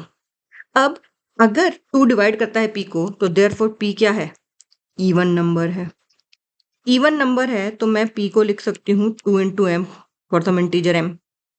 अब ये p is equal to 2m को मैं इस वाली इक्वेशन में पुट कर देती हूँ, तो क्या आ जाएगा, 2m का whole square is equal to 2q square, वो क्या आ जाएगा, 4m का square is equal to 2q square, यानी कि 2m का square is equal to q square, या फिर q square is equal to 2m का स्क्वायर। फिर सेम चीज वही कि 2 डिवाइड कर रहा है किसको, क्यू स्क्वायर को, और अगर 2 क्यू स्क्वायर को डिवाइड कर रहा है तो 2 किसको डिवाइड करेगा, क्यू को। तो इसका मतलब क्यू भी इवन आ गया, यहाँ पे 2p को डिवाइड कर रहा था तो p भी इवन आ गया। तो अगर दोनों नंबर हैं ये इवन तो ऑब्वियसली उनका एक कॉमन फैक्टर 2 आ गया, और ये तो कॉन्ट्राडिक्शन होगी क्योंकि हमने तो एज्यूम किया था p एंड q को प्राइम है, उनमें कोई कॉमन फैक्टर नहीं other than 1। Hence our assumption was wrong and hence √2 is irrational। ठीक है, और करेंगे, अभी कई बार करेंगे तो आपको ये समझ आ जाएगा। ओके, सो आज के लिए इतना ही, एंड अगली क्लास में करेंगे अब आगे, और भी √3 को प्रूव करके दिखाएंगे, √4 को, सॉरी √5 को, √7 को, तो आपको आइडिया लग जाएगा कि किस तरह से ये करना है। Okay, so take care for now and do subscribe to the channel and share with your friends also. Okay, bye.